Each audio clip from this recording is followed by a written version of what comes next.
Live from Down Under, you're listening to the 7-Bit Podcast.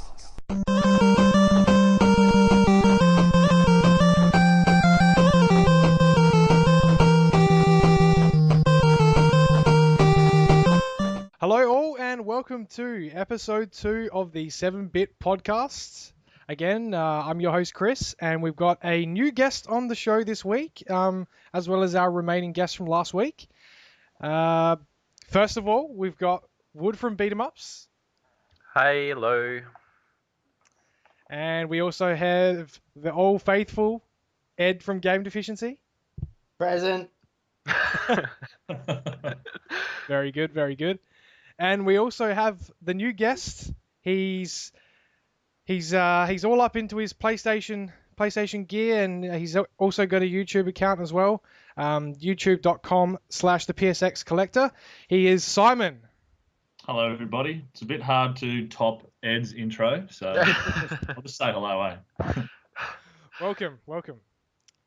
All right, well, we've got plenty of stuff to discuss today, as per usual. Sort of following on from last week, and we've got a whole lot of new stuff to talk about. We'll try not to bring Pokemon up again because it was a huge topic last week, so we'll put that one behind us. I finished that now, so I've moved on. Very good. Yeah, there's still a lot of people playing it, so yes, but we'll leave that one behind. So yeah, we'll get straight into it, and we'll start off by discussing the news of the week, I suppose. The most interesting, I think, this week is the numbers for GTA 5. I mean, it's absolutely unbelievable. According to an article on Kotaku, 29 million copies to date. Jesus, that's crazy, isn't it? It is unbelievable. It is record-breaking, and I mean, a lot of people sort of expected it to start with, but wow, it's just unbelievable. Yeah, I think through the roof. that's it, exactly right. And a lot of, I think a lot of people were saying how it's selling or has sold more copies than some of the most popular movies as well. It's really incredible, and it's great for the gaming industry, that's for sure. It's great for Rockstar? Yeah. Yeah, Rockstar and Take-Two are in charge of this one, and yeah, well, they're rolling in the Benjamins, aren't they? The next one's got a lot to compete with. It was one of the most highly anticipated games ever. They spent a lot of money on it too. It's 250 mil or something they spent. I definitely made it back. Yeah. Yeah, it's absolutely incredible, and I think we can agree with. You guys have all got a copy, yeah? I do. Fantastic. I haven't played it yet. Oh, Eddie's Getting left behind, Ed. Yeah, it's too new school for me. Now, who actually plays the game properly? Like, do you load it up and play through the missions, or do you just jump in cars, run people over, biggest jumps you can do? Because I'm about 30 hours into the game, probably done about 3 missions. That's it. I did a bit of a mix, but I wanted to see the story. It was very addictive. I have jumped back in a few times and just mowed people down.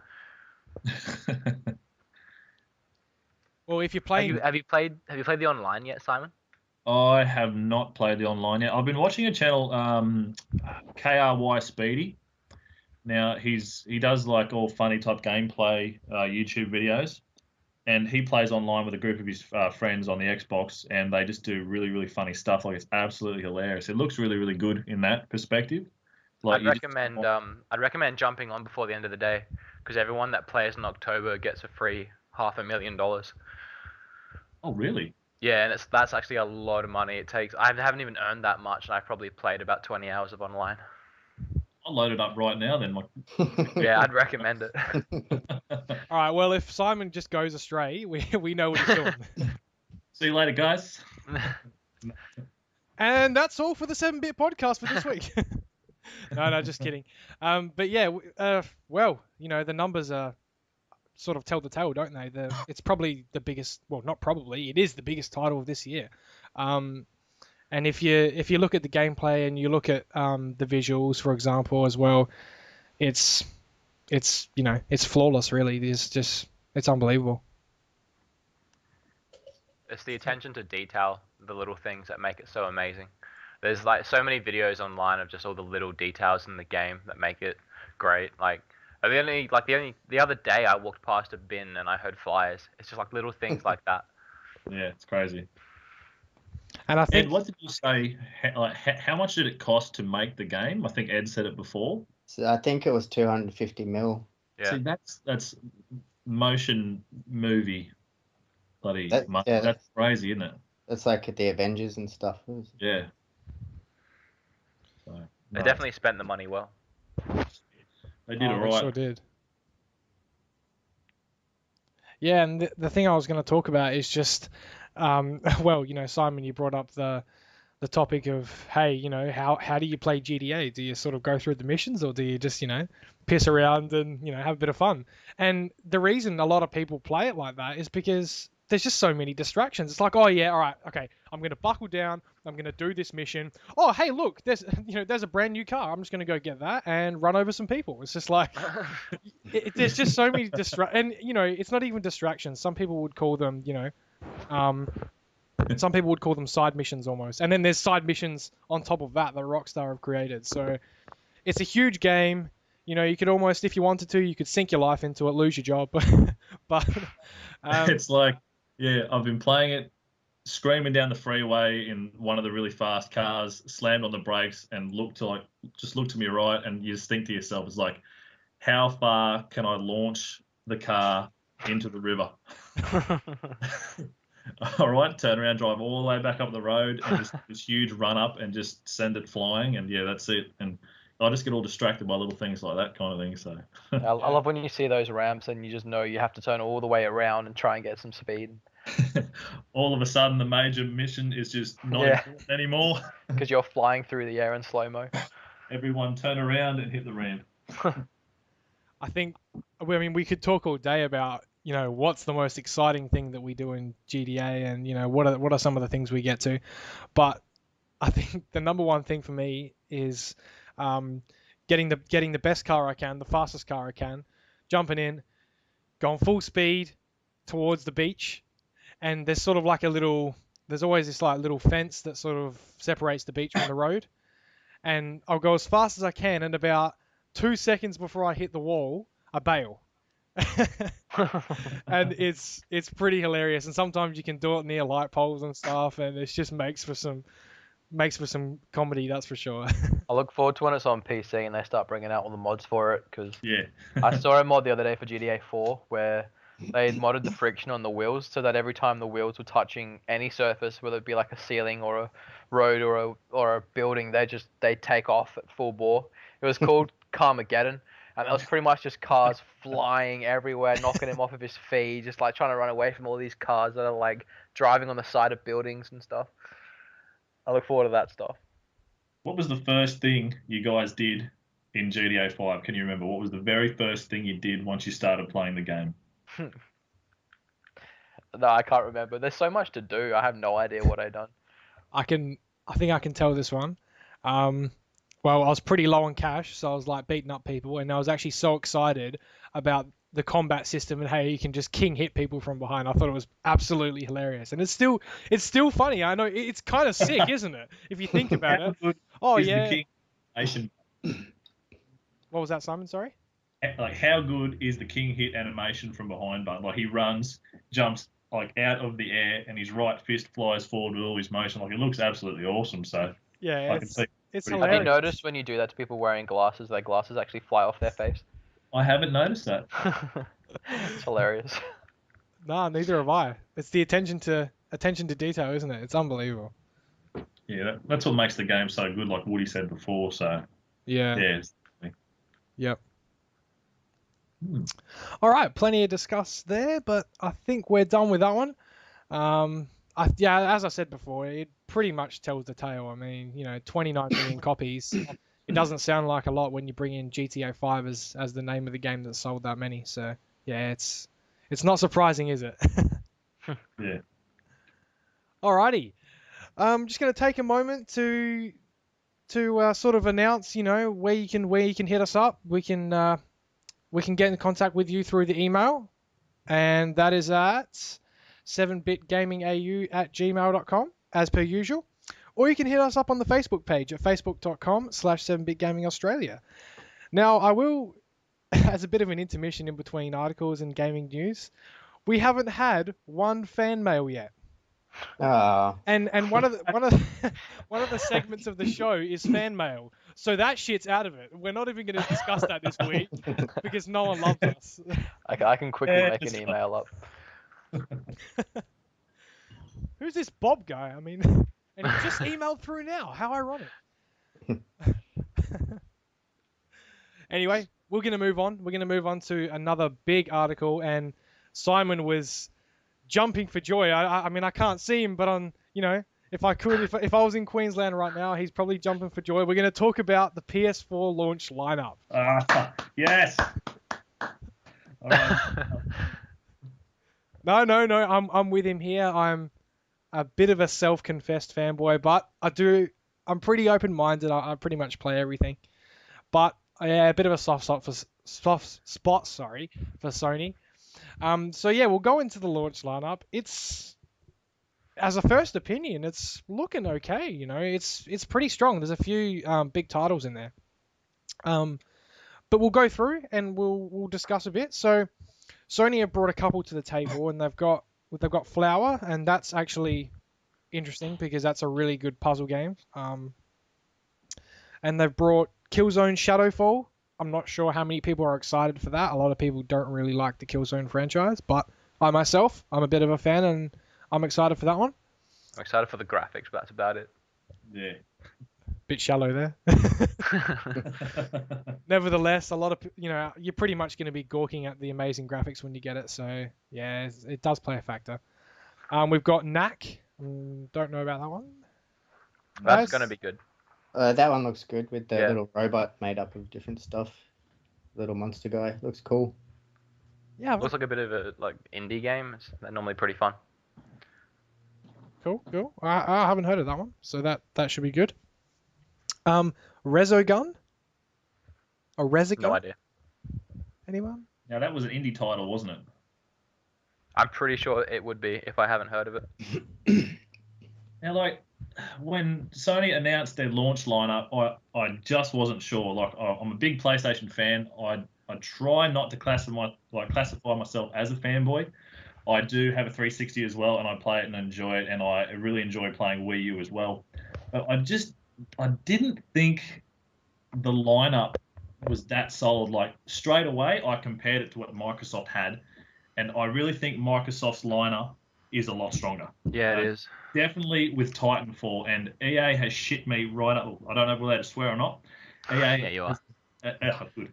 This is an Aussie podcast. You can swear as much as you like. Oh, that's good stuff. I'm a bit cranky with EA claiming all the rights to Titanfall, and they only just announced that the first Titanfall game is 100% exclusive to the Xbox One, and that's written in stone now. You can jump on IGN.com and you can see it there as well.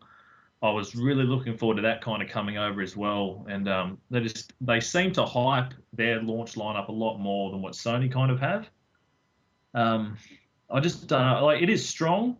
I'm excited for Killzone Shadowfall, and I'm looking at Knack. I'm not really sold on that one yet, but I don't know, guys. What do you think? I think it could be a little bit stronger. Is Titanfall a release title for Xbox? Originally, it was supposed to be, but then as of yesterday, I think one of the guys, I can't remember the name of the actual company that make Titanfall, they shot a tweet out and said Titanfall for its life will be a Microsoft exclusive, to the Xbox.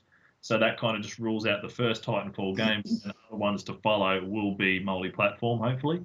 So is that not even coming to PC? It's still going to PC. It's going to PC, 360, and obviously the X1. So. Yeah, well, the Xbox the day releases are much better because they have Dead Rising 3 and Rise, which are really good titles. But if you look at the PlayStation, they've got Killzone. In my opinion, is really the only big AAA title. Yeah, that's exactly right. Yeah. And I don't know, I don't really like Killzone, so the other two definitely look a lot better.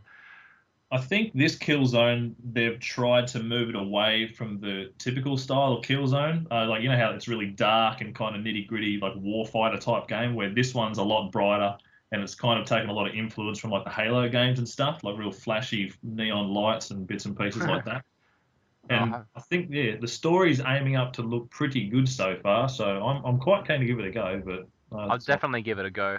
yeah. I mean, the only thing I'm getting on release day for it is Assassin's Creed, and that's because I want to get all my third-party games on PlayStation this time instead of Xbox. Yeah. But other than that, I would have had no reason to get the PlayStation at launch. Yeah. And that's the thing, guys. I mean, if you look at the third-party titles, yeah, they're strong, but they don't sell a console over the other. And you know, a lot of the people that are leaning towards Xbox 360, they're probably going to get their third-party games on that, and vice versa. So, yeah, if we look at the Sony exclusive lineup, Killzone Shadowfall is going to be the game that's gonna sell it, or it's not. And personally, I mean, maybe because I just like Killzone, but from an unbiased perspective, I think it will inflate sales a little bit. But having said that, the Xbox 360 has Titanfall, so it's going to be Shadowfall versus Titanfall essentially, and we'll see a bit of a battle going on when they both release. Titanfall's only multiplayer, isn't it? There's no single player in it. It's a multiplayer game. Yeah, but it has the story elements are mixed in with the multiplayer, so it does have a campaign and stuff, but it is all against real people instead of See, that's the thing. AI. I don't want to play multiplayer all the time. I rarely play multiplayer online. Most of my stuff's single player, but I guess that's the way gaming's kind of going at the moment. So many more people are jumping online and everything. I think it's because people are just getting sick of the shoot cutscene style of game design, it was Call of Duty. Yeah, it's pretty much every shooter that's not a multiplayer game, but some games do it really well, and others, it's like anything, just it's pretty boring. It's getting old now. I was actually reading an article the other day that people were saying that they were concerned about single-player games and where we're heading in the future with multiplayer games seem to be dominating, but it's just the casual gamers that are playing the multiplayer-only games. Yeah. There'll always be single-player games. They're not going to go anywhere. There's just going to be a lot more multiplayer ones, and Titanfall is built around the concept of being a multiplayer, which I think is what's going to make it the game that it is, and I think the great game that it's going to be. It is really good. Like, I played it at EB Expo, and I basically walked out of the booth and just stared. Like, most of my friends that went with me are they're big Microsoft fans, and like they said, go and give it a go, and you'll buy an Xbox One. I guarantee it. Yeah. And I played it, and I walked out, and they were just looking at me with a grin on their face as I walked out, and I'm just staring at them and just shook my head and just looked down because it's amazing. It is such a great game. That's the thing, and it's because they focused on it just being a multiplayer experience. If they'd wasted their time on single player like Call of Duty does again and again, it could just be another crap single player game that could have been focused on actually changing the game that year. And it's like, you play the game and you're on foot because your Titan hasn't dropped yet, and you can verse another Titan and you rip out your Titan gun, and it is amazing. It is such a great game. I might be quiet, or I'm going to end up selling extra. No, I definitely want it. That's all I'm saying about Titanfall at the moment. But it's definitely a good game, and I can see why Microsoft made it exclusive. It was a good move by them, definitely. Yeah. It's incredible, actually. I haven't seen any gameplay for Titanfall yet, so I think I'm going to be doing a bit of YouTubing after the show and sort of checking it out because, yeah, I just haven't seen a lot of it. But one of the titles that is exciting me the most, I think, about the PS4, and this is very, very random, actually. You guys have got the launch lineup in front of you, and it's actually Pinball Arcade. Now, I'll explain. Because I've actually got that on the PS Vita, and I think it's the best pinball game I've ever played, hands down. You have a PS Vita? What's that? You have a PS Vita, do you? I'm one of 12, yes. We are going to be great mates. I've got one too. Oh, yes! This is awkward. I'm playing my 3DS right now, so does that count for anything? Well, not really. But I've had it on Vita for a while now.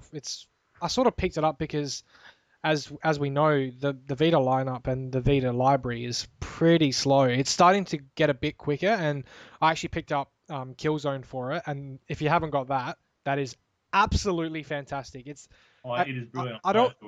Yeah, I don't want to talk it up, but it really is the best FPS I've played on a handheld. Like I'm not even joking.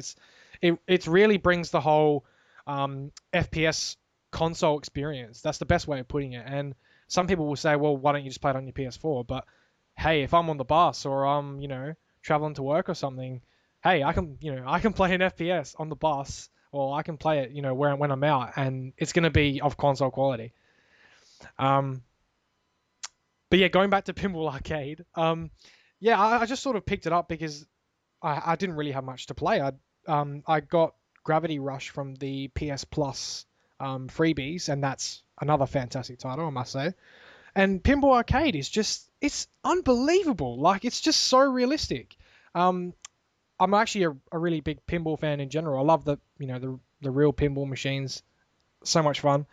And it's just a lot of fun. It's one of the greatest indie titles for the Vita, and yeah, it'd be good to see how it goes on PS4. I mean, the visuals are going to be, Second Life almost, So that's what I'm excited for.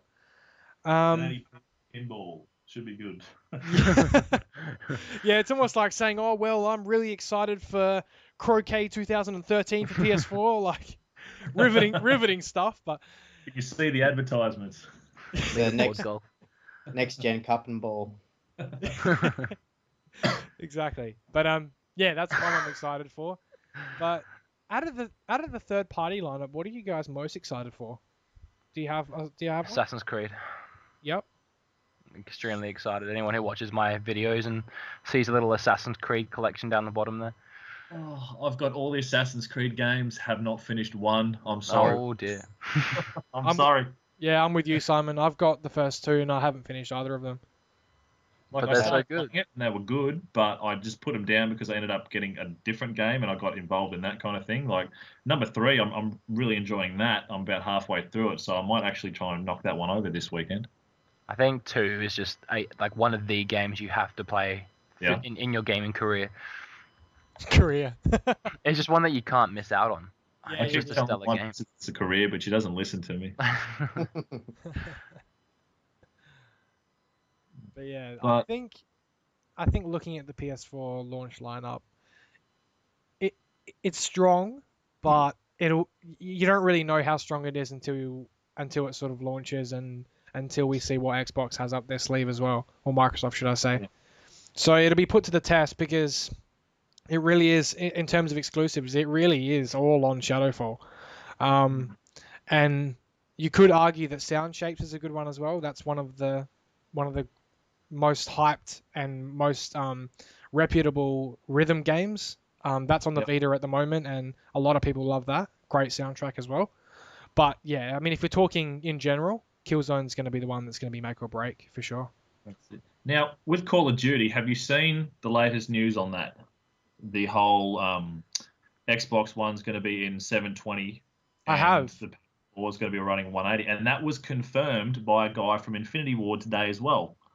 Like, how crazy is that? What are your thoughts on that? Now, the Xbox One has the processing power to run 180p. Like, anyone who thinks this doesn't, it's just been silly buggers. But what do you think happened there? What's the go with that?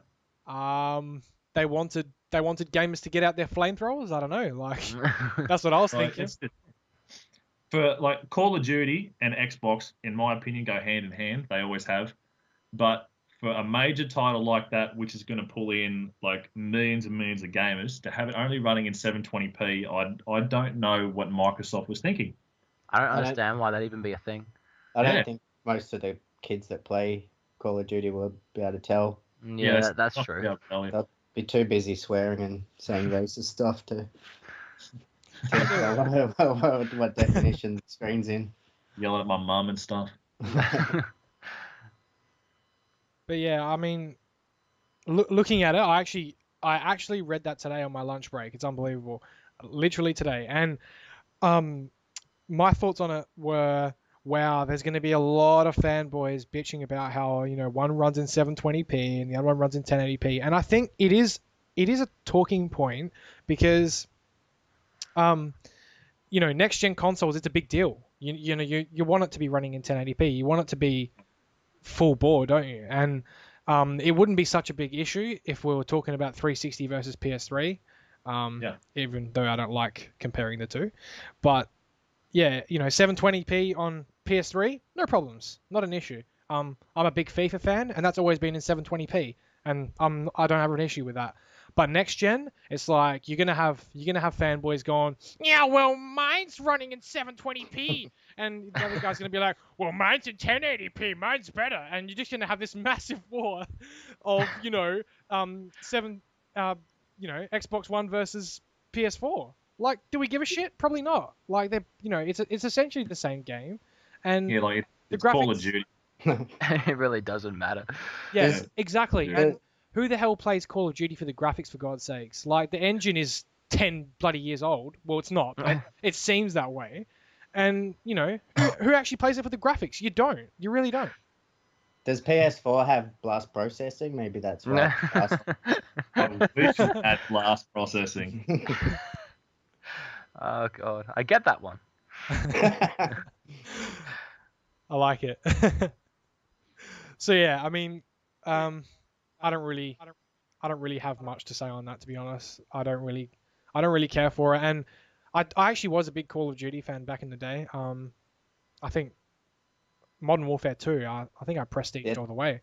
The second one was really good. Just how, like, when you finish a level and you realize you've been holding your breath for like 30 seconds. Yeah. It's really, really exciting. But then the third one it's just the exact same thing again. So. Exactly right. They've brought nothing new to the table. So that's why I sort of just jumped off and said, hey, guys, if you want my money, improve your shit, because an outdated engine isn't gonna sell me. And I am thinking of Battlefield 4. Again, not a huge fan. I played a little bit of Battlefield 3 on PC, but at the end of the day, I don't think I'm gonna get it on launch. I played the Battlefield 4 demo at the EA booth. I could have sworn it was Battlefield 3. Not that much, like the weather effects that they talk about. Now, they had a really, really lame catchphrase, levelation. That's what they used to call it. Well, that's what they call it. I went to the EA press conference there as well, just after the Sony one. And in big letters across the screen, it comes up, levelation. And this big, crazy, deep voice comes on, like, what's levelation? And this. And then all the weather started changing and dams breaking and water flowing through the town. And you can levelize your levels and all this stuff. I'm like, the lamest thing I've ever heard. But there were people in there, like the EA conference was packed.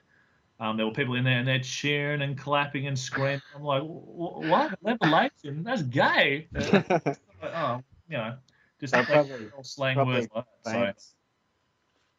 So. Everyone's clapping. All the EA reps are clapping. Oh my God, like having a jerk off and stuff. And Simon's just in there like, why the fuck are they clapping? This is just Frostbite 3. It's not fucking levelations.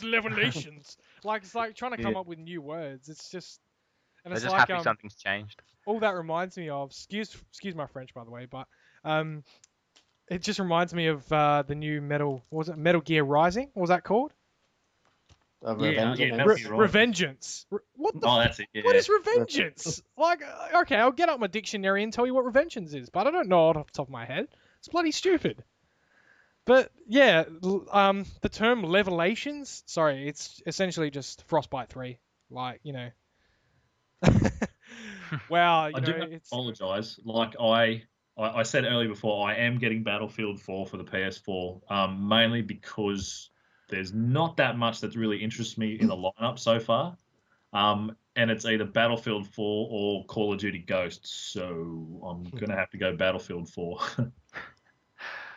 Welcome to the 7-Bit podcast where we shit on Battlefield and Call of Duty. But in all seriousness, I do have a preference, and that is Battlefield 4 over Call of Duty. But at the end of the day, let's not get the flamethrowers out, because both are solid games. It's just it's just personal preference, really. Yeah. Okay, moving on. The next one is quite interesting, and I think it'll interest would the most, but I actually did like it because you're about to find out, but it's about the Wii U and how it's going with sales. I don't own a Wii U, but I have said in the first podcast that I do plan on picking one up once the price drop comes in, and I think that will really help it. But anyway, the article was about the Wii U selling just under 500,000 units in 6 months worldwide, which is quite terrible. But having said that, they did bring in sort of a mini price drop, and that has helped it a little bit. But yeah, what are we thinking, guys? I mean, how many of you guys own a Wii U? I don't. I do. It's just software. What's the price drop going to be? Do you know?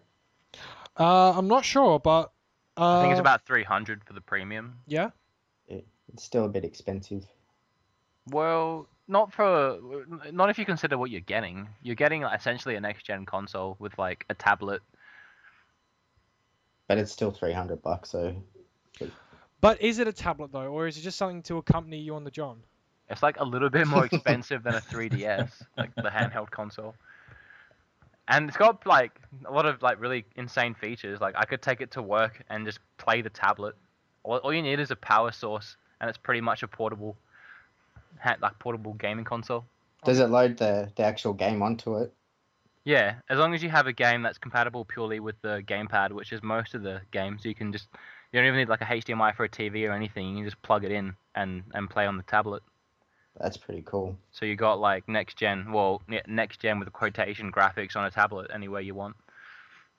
I saw some guy had got a converter for his car and plugged it into the lighter and played it all the way on like an 8-hour car trip.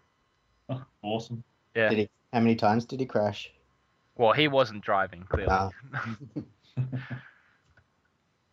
I think software is going to launch the Wii U. I think the Wii U will take off. I was skeptical about it at the start, but I like to try machines before I totally just write them off. Robbo, that you might have seen in one of my videos when we went to Sydney, he has a Wii U. That's the first time I've ever played one. Loved it. Super Mario Wii U, awesome. I love how the tablet actually feels in your hand. It's quite comfortable. I thought it would be really, really awkward, but it's easy to hold and it's rather light, and it is a good console. But I just think the software is it's going to launch it. Software sells consoles, as we all know. Yeah. You saw the remake of Zelda HD, and then I'm a member of VideoGameCharts.com. On that website, they graph what's selling where. And for the month of October, when Wind Waker HD came out, sales went crazy and went through the roof, and it was averaging about 71,000 a month for the month of October. The sales went up 685% in England, Europe. Yeah.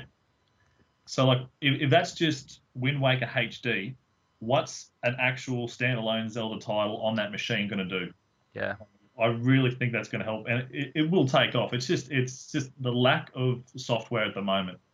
But then that also comes down to everyone's preference, like what type of games do you like that Nintendo has on offer, kind of thing. But there's games that people like will consider games they actually need, like Super Smash Brothers is normally a game people need. Yeah, definitely. It's a game I need. When's that coming out? There's no release date, I don't think. I think like next year, late next year.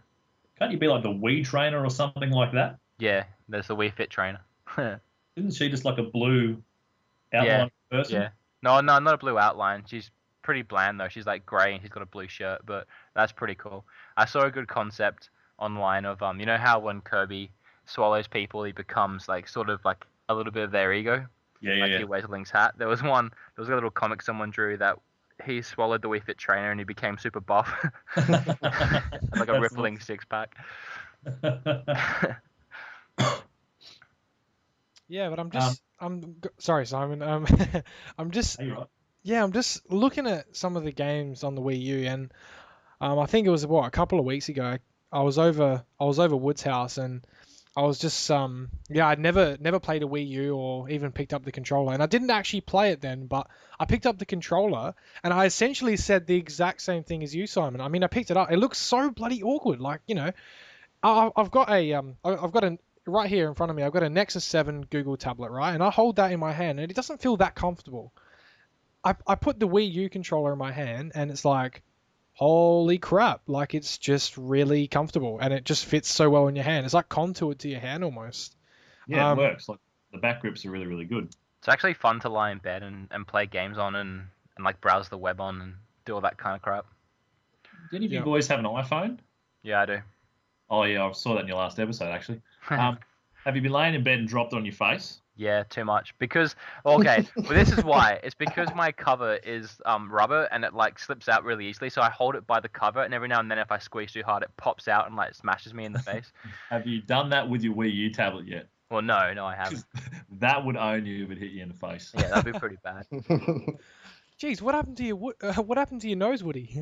I'm actually excited to finish this podcast because my big plans for Halloween is to crack out the Zombie U and try and do it on survival mode for as long as I can. Oh yes. Which is essentially what you only get one life, and if you die, you have to start over. I want to see how far I can get.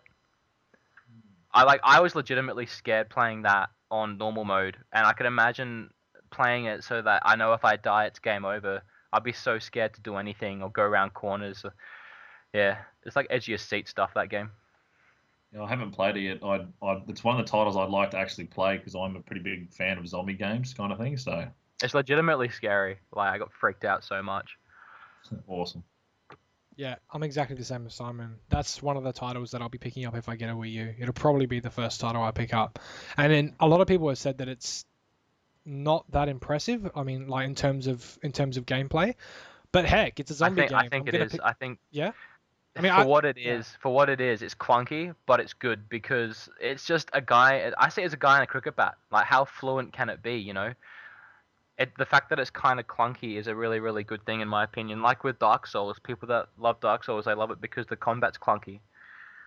It's like got a charm to it, if you know what I mean.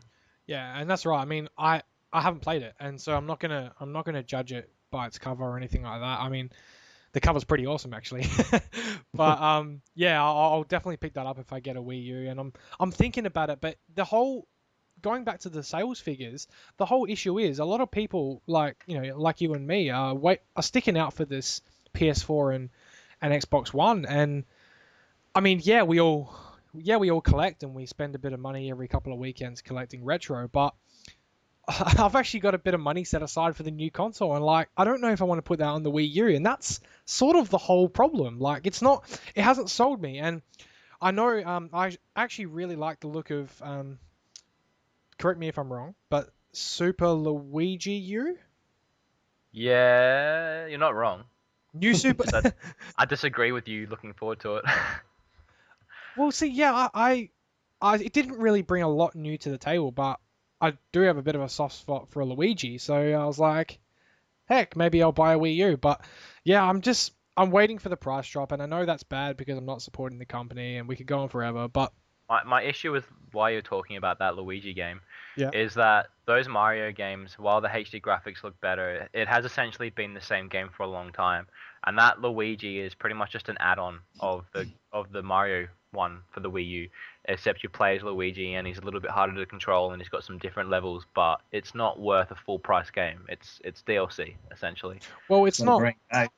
As far as I know, it's not sold at full price, is it? Well, it's like 50, 60 new, which is still too much in my opinion. Yeah, I agree. Yep, I agree. As I said, it didn't bring a whole lot new to the table, but yeah, it's definitely a title I'll pick up along with Zombie U and Pikmin 3, which I know you really like, Wood. Tell us all about it. Pikmin 3 is fantastic. The graphics are beautiful. Like, seriously, when I got that game and I looked at those graphics, I thought, wow, next gen! Because, I mean, I know they didn't really have to do anything crazy to make the graphics look good, but they really do. I mean, even down to the fruit that you collect to feed your little astronaut dudes. The fruit is just so realistic, and it almost looks like you could eat it.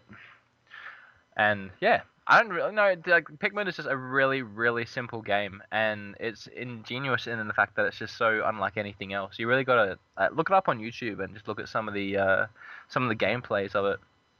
It's just you can sit there for hours and just waste your day away on it. Pikmin on the GameCube's really good too. Yeah, it is. But I've got that one too. But Pikmin 3 definitely exceeded my expectations. What is the goal of Pikmin 3? I have not played any of the Pikmin games at all. Like, what do you do level to level to level? Essentially, you crash on this planet. Because you got to try and find fruit.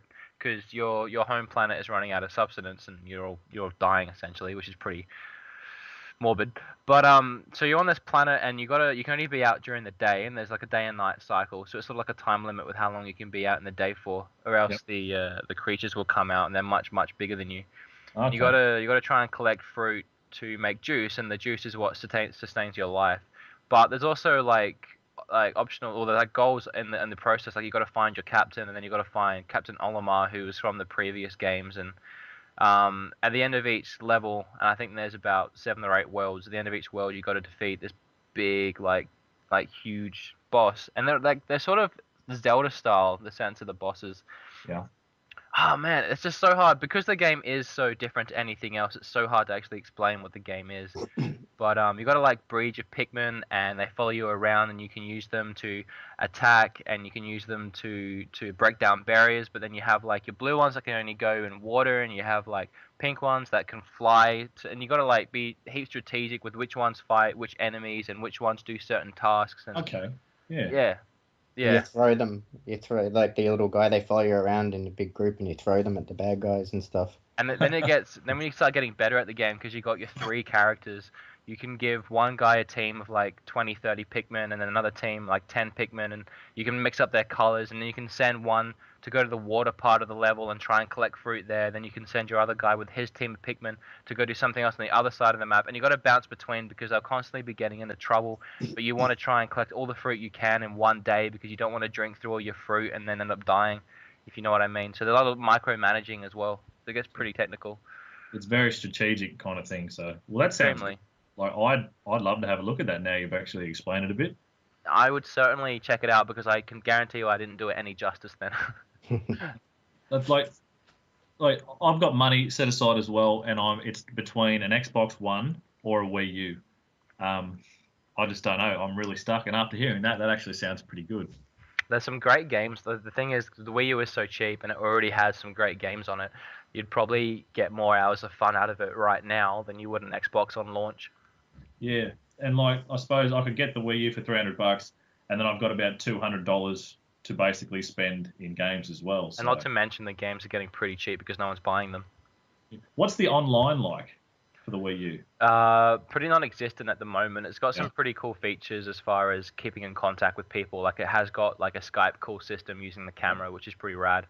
And you can like draw each other pictures. You can leave comments.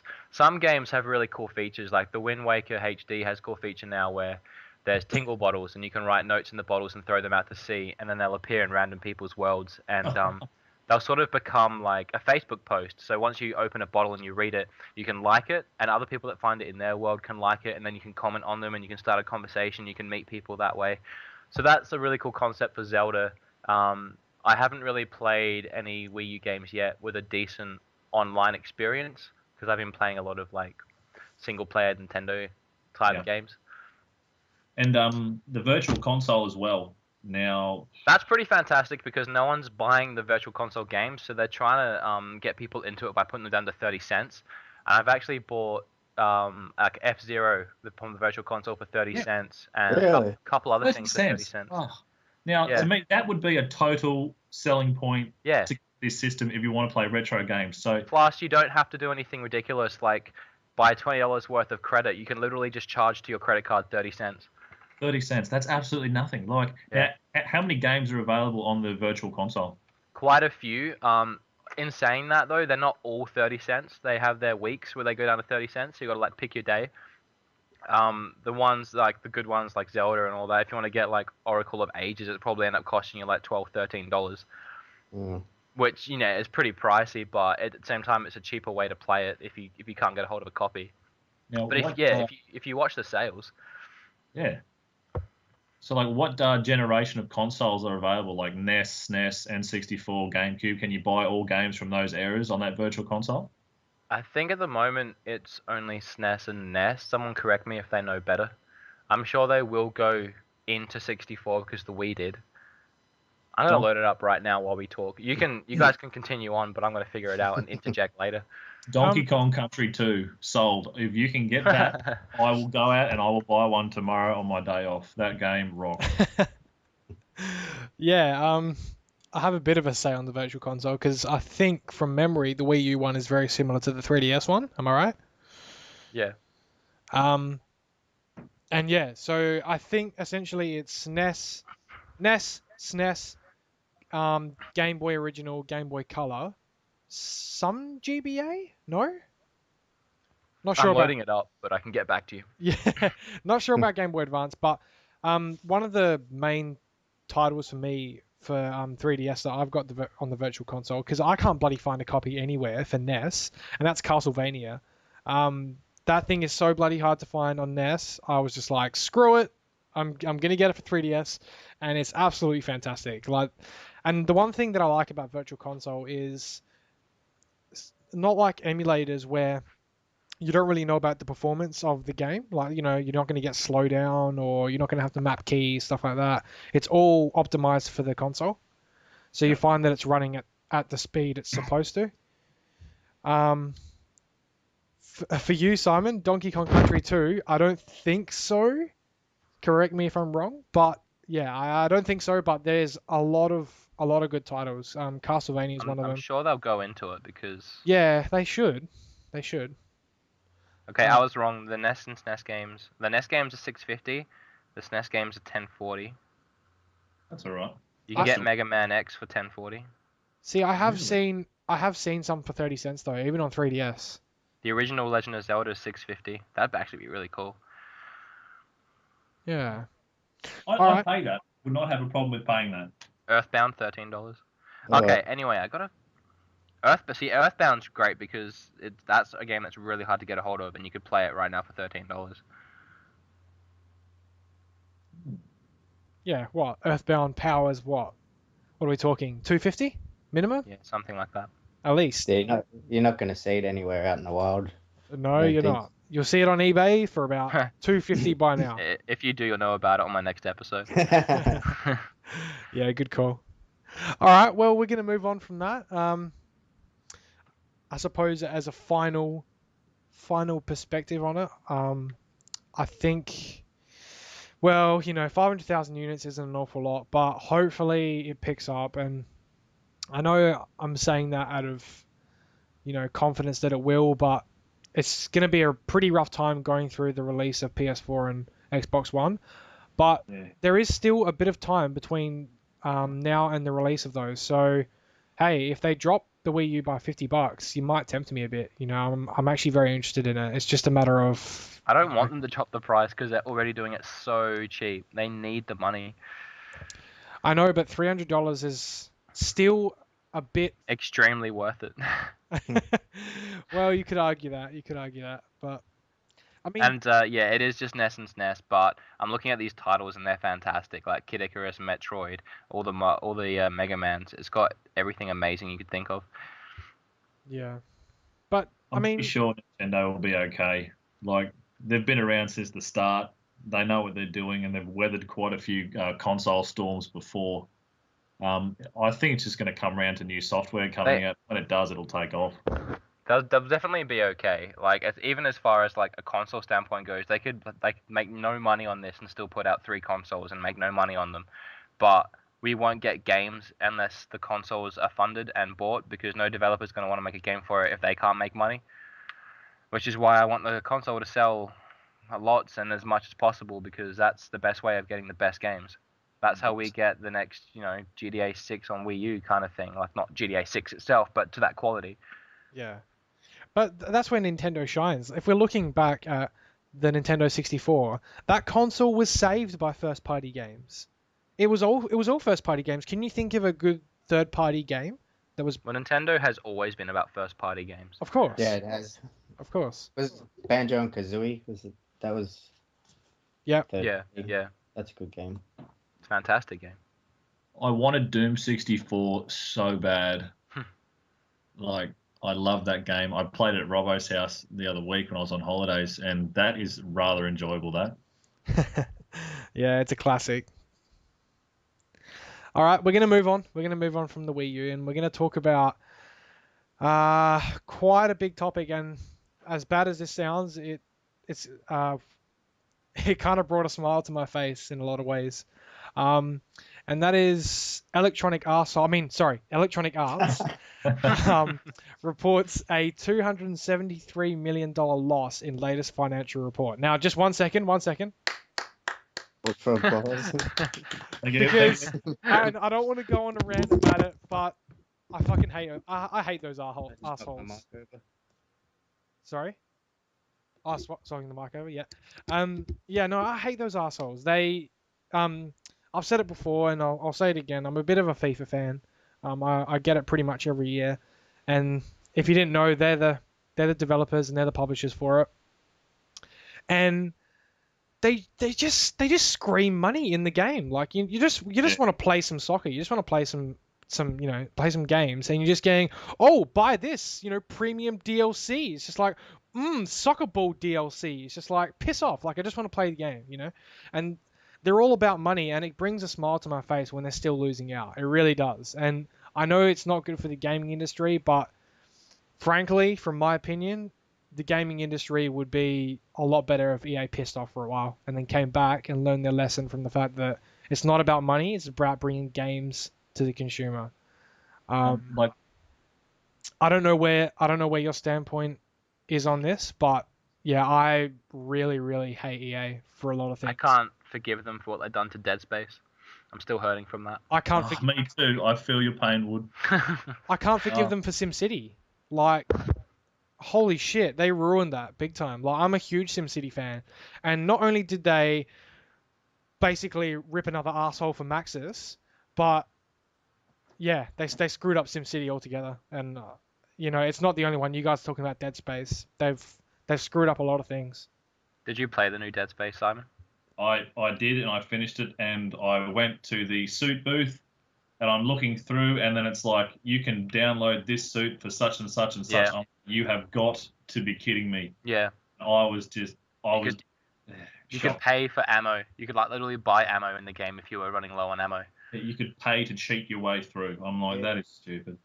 Remember the days when cheat codes were free? Yeah. Not to mention the game as a whole was crap because they didn't want to take a risk on another survival horror game or survival thriller, whatever, because apparently they don't sell anymore. So they made it as action as possible to cater to the more generic gamers. With EA, this is straight to EA. Bring me Battlefront 3, and I do not care what happens to you. But deliver that game. Do not screw us with DLC and in-game cash grants and stuff like that. Bring us a decent version of the game running Frostbite 3, and that's all I want from you ever again. That's it. Cool. Yeah. While we're speaking about franchises ruining their games, I'd like to just interject that they've released details on another Spider-Man game, and they still haven't fixed the swinging, and they still haven't gone back to the swinging from Spider-Man 2.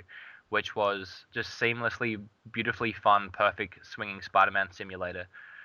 And yeah, I could say a lot more about that if you give me the time, but I'm very angry indeed. Did anyone play Spider-Man 2? I did, yes. Have you played one since?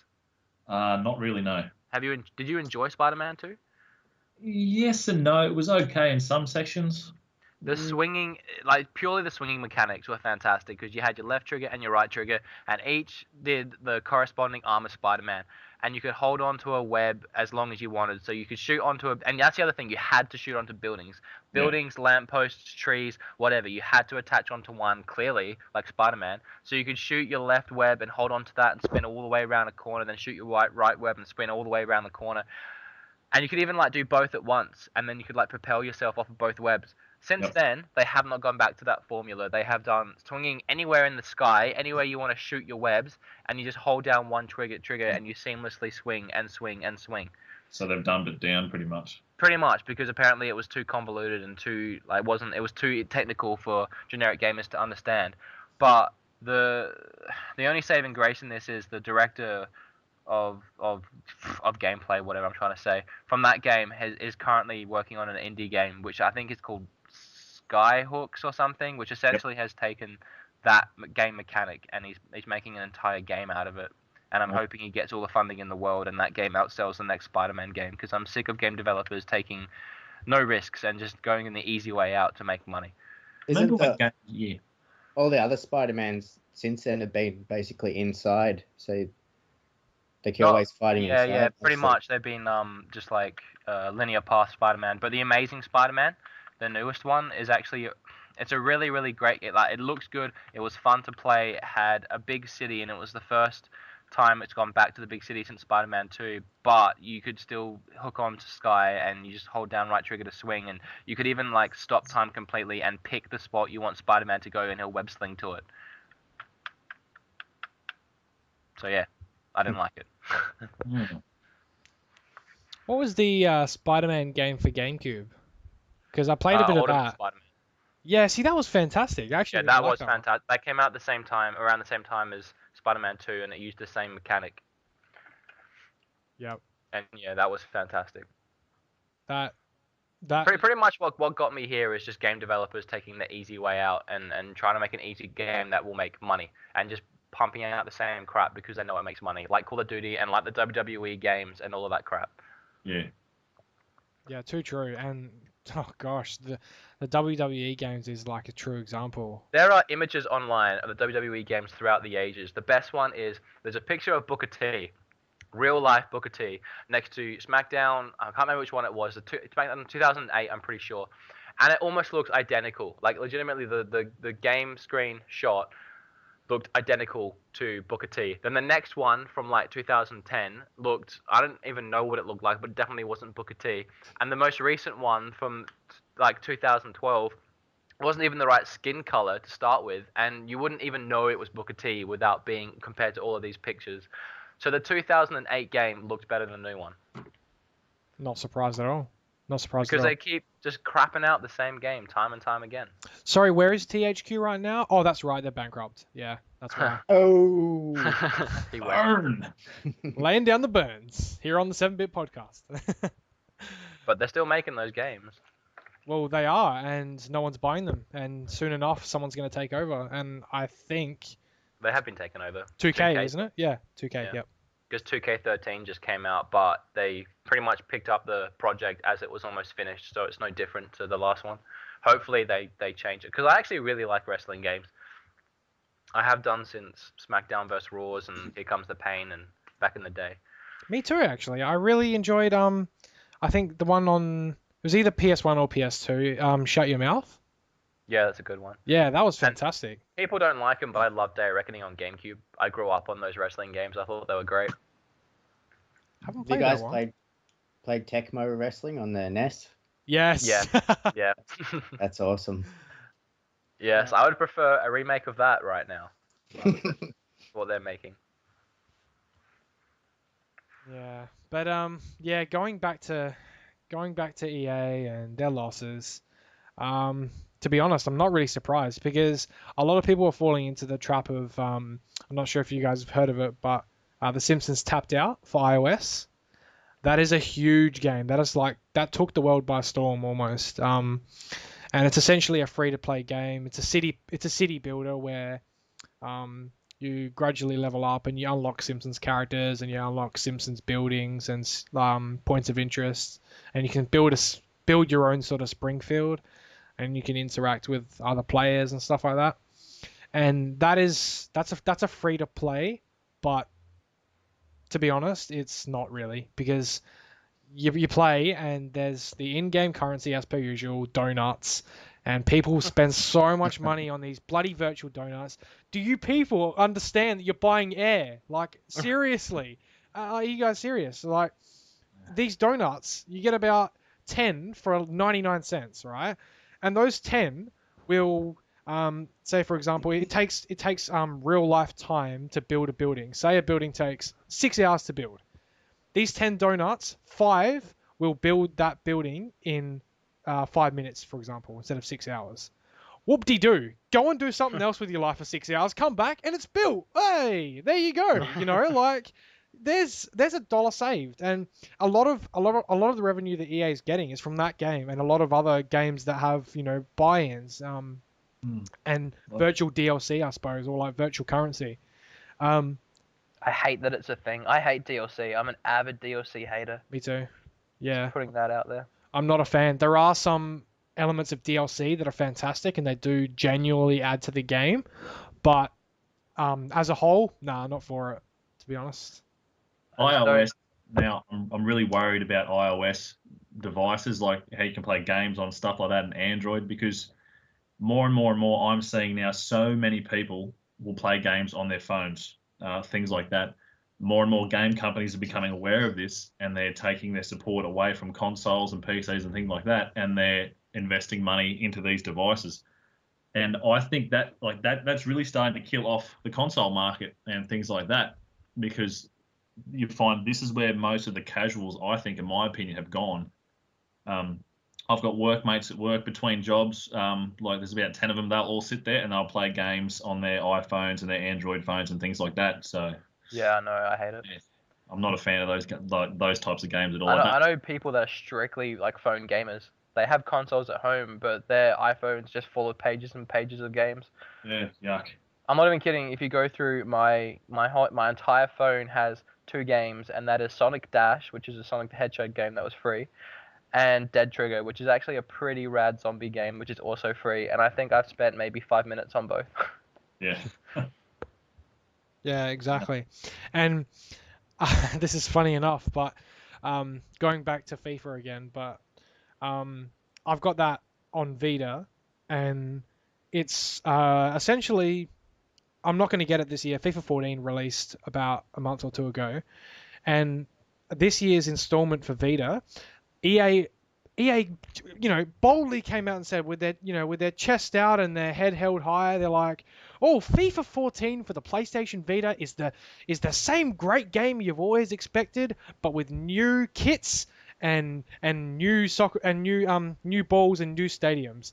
And I was like, "You guys must be kidding me," because if you look at iOS, not only did FIFA come out first on iOS, but there was actually a new game mode that is exclusive to iOS. And I was like, I've paid $300 for the PS Vita, and you bring in shit to a phone. Like, it's just ridiculous. It's unbelievable. It just makes me like so cross. And that's right. It's essentially killed off the sorry, Ed. It's killed off the all the fans of FIFA that on the handheld, because there are a bit of a community for it, and yeah, that purely don't give a shit. They've moved to PS3, or they don't play it at all. The 3DS one was like the exact same game, but with like the updated kits. Is that what they did on Vita? The exact same game? Exactly the same game. Yep. Did you see that? I can't remember what game it was. I think it was Angry Birds, like a Star Wars edition or something like that, which was initially on the iOS for 99 cents, just got ported to Xbox 360. Had a physical release, and they're charging $40 for it, and there's like no difference in game. Really? Yeah. Jesus. I played that one. Is it good? On the iOS, well, if you like Angry Birds, I suppose it is. But yeah, I can't fathom that. How they justify that? Was it $40 for the artwork? The thing is, people will pay that money. They'll see it and be like, "Oh, I like Angry Birds," and they will pay the money without doing any research at all, and that is so frustrating to see. It'll be the kids nagging is what they're banking on. Yeah. It's like, "Mom, buy me that. Mom, buy me that. Mom." It'll also be the mum and dads going in and seeing GTA 5 and seeing Angry Birds and thinking that's cheaper and not gonna mess my kids up. Yeah. Well, it's the same thing with Minecraft, isn't it? You know how they brought it to Xbox 360. Wasn't that free? Isn't it still free on PC? Not exactly. I think it's. There's a demo, but it's like $40 for the actual. Oh, okay. Yeah, I bought it during the alpha, I think, and I got it for about $5. But now that it's so ever popular, I think it's like $20 or $25. Well, I suppose I'd be putting a lot of work into it, so that's more acceptable. True. Yeah, that's right. Anyway, as much as I did want to bring up the losses of EA, because it's kind of good. I do want to move on because they're not really worthy of a conversation on this podcast. So we are going to move on. We're not going to talk about EA anymore. But yeah, we'll move on We were to. talking about EA. Yeah, I reckon. Moving on. Yeah, well, seriously though, are there any gaming fans out there that are pro EA? Honestly, no way. It's impossible. They used to be a great company, and I'll admit that because I actually loved a lot of their games, and I Yeah, still they do. used to be. No, they're just money hungry now, and they're not willing That's to right. take risks. Yeah, they're seeing dollar signs everywhere, and they're just not the same anymore. I can give my respect to a lot of other companies. But yeah. All right, moving on. We're going to talk about this week. It's a bit of a new topic, and it's not anything new. It's not anything that's going to grab your attention. But essentially, we're going to go through. We are collectors, so we do get games from time to time, whether they be new age or the retro. But yeah, I'd just like to discuss the latest pickups. Over the weeks and months. So we'll start with Simon. I think it would be interesting to get a bit of a new perspective. Simon, what do you picked up lately, mate? Okay, not so much software, more hardware. Arrived in the mail yesterday from Japan. It was a PS2 debug station. Now, do you know what a debug station is? No. It's a test console, and it can play games from any region. It was only given to developers by Sony. It was not for sale to the general public. And basically, it tested unsigned off code. So you could put a game in that wasn't checked over and play through, and it would tell you what's wrong with the game up in the corner of the screen, and you could hook your printer up to it and print out the bits of code, and you could change stuff. So that's pretty cool. And instead of you all know what a fat PlayStation 2 looks like, how it has the PS2 logo in blue on the top of it. Yeah. For saying that, it actually says test in that writing. So if I cool. I'll show that. And then I got the Gundam. I think it's Gundam AEUG versus Titan Gold PS2. Yeah, I watched that video. Yeah, that thing's sick. Then I've got another Japanese. I'm trying to beef up the PS2 collection at the moment. This will be there's one more coming in the mail. It's a ocean blue Japanese PS2, so it's blue but it's transparent, so you can see straight through it. Nice. Oh, okay. That cost me a fair bit of money, and hopefully the missus doesn't listen to this podcast and otherwise Christmas is cancelled. It's okay. It's all an investment. Yeah, but I like it, but that's it. So not so much software-wise, more hardware-wise at the moment. So yeah. Still pretty impressive. Yeah, it's good fun. Like I like doing it. I don't know why I started to collect PlayStation stuff. Like I do really enjoy the console and the company and stuff, but yeah, I was gonna ask, why do you strictly collect PlayStation? That is a good question, and you are the first person to ever ask me that. So well I was thinking it. I was going to start collecting everything like most collectors do, and I did. I brought my PS1 back up from home because I originally lived in New South Wales, but I moved up here to work for a mining company. I started playing old games again, and I brought the PS1, and I bought a few extra PlayStation 1 games as well, and then I bought a Sega Master System, and then a Mega Drive, and then a Saturn as well, and I was going to start collecting everything. But I decided it's going to be too hard to kind of keep everything like in control, and I'd rather focus on one branding kind of thing so I can keep it under control, and I know about exactly what I've got. And because the PlayStation 1 was kind of my first console, I said, well, screw it, I'm going to collect for Sony because I've had some great times playing their stuff, lots of great memories, and that's kind of just went from there. And I bought a slim PS2 and then a couple of other variations, and then it kind of just went through the roof in about a year, and now I've got a whole dedicated kind of little PlayStation museum going on. So Oh, I saw you have the Ellie and Joel statue for Last of Us. I do. They were selling that at EB Expo for $90. If you just pay now and you find them, they're selling for anywhere from $400 to $500. Big pile of them. When I went to go get my Last of Us, I saw it there and I was gonna buy it until I found out it didn't come with the game. Yeah. And then I just thought, it might come down a little bit, and then it never did, and now it's that much monies. And like, I'm so glad I bought mine, and I when I was in the shop, it was $120 brand new, and I'm like, I do not need this at all. It has no purpose, but for pure wank factor, I'm going to buy it. And I bought it, and literally 3 weeks later, when they had sold out, you couldn't get them anymore, I jumped on eBay out of like just pure interest and looked, and it was like $200, and then the week after 300, and it kept going up and up and up. I'm like, this is the best thing I've ever bought ever. This is gonna sound weird, but like, there's a few things I really, really want in my collection. I think the second most is probably the Panasonic Q, if anyone knows what that is, which is a really, really rare console to find.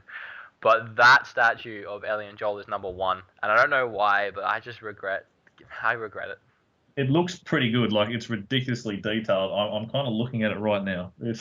I didn't know how much I was gonna love the game. Yeah, the game's amazing, isn't it? Yeah, it's fantastic. Yeah, but yeah, that's basically why I kind of started collecting PlayStation stuff, and I'm glad I stuck to it. But now it's kind of out of control at the moment. I really have to tell myself to kind of slow down, because there's a lot of good stuff out there, and the other reason is, like, people don't expect, like, when it comes to collecting straight away, people think of Nintendo. Yeah. Because there's so much stuff there. So when people say, "Oh, what do you collect?" I'm like, PlayStation only, and they kind of give me like a funny look. And I show them the collection, and they're like, "Wow, that's actually pretty cool." So it's good. So I enjoy it. Yeah, it is cool. I like your PlayStation themedness.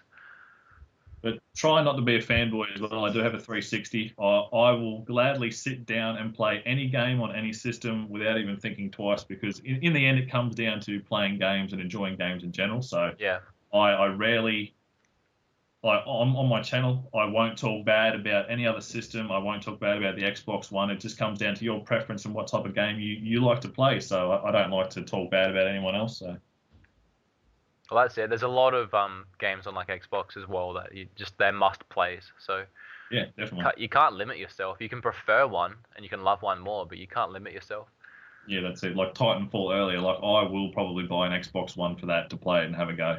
Yeah, it's a good game, and like, yeah, and also to sit back and, like, as a PlayStation fanboy, and say, like, definitely now with the launch of new consoles, so many people, like, you look at the fanboy wars, and it's just atrocious online. Like, you're just like, I'm embarrassed to be like a Sony gamer or a Microsoft gamer with some of the stuff people are saying at the moment. It's just shocking, isn't it? Yeah. But yeah, that's it. Awesome. Good stuff. All right. Well, we'll move on to Ed.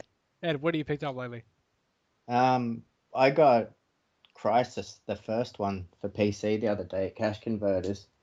And if you guys like try and collect PC games secondhand, a lot of them don't work when you get them. Yeah.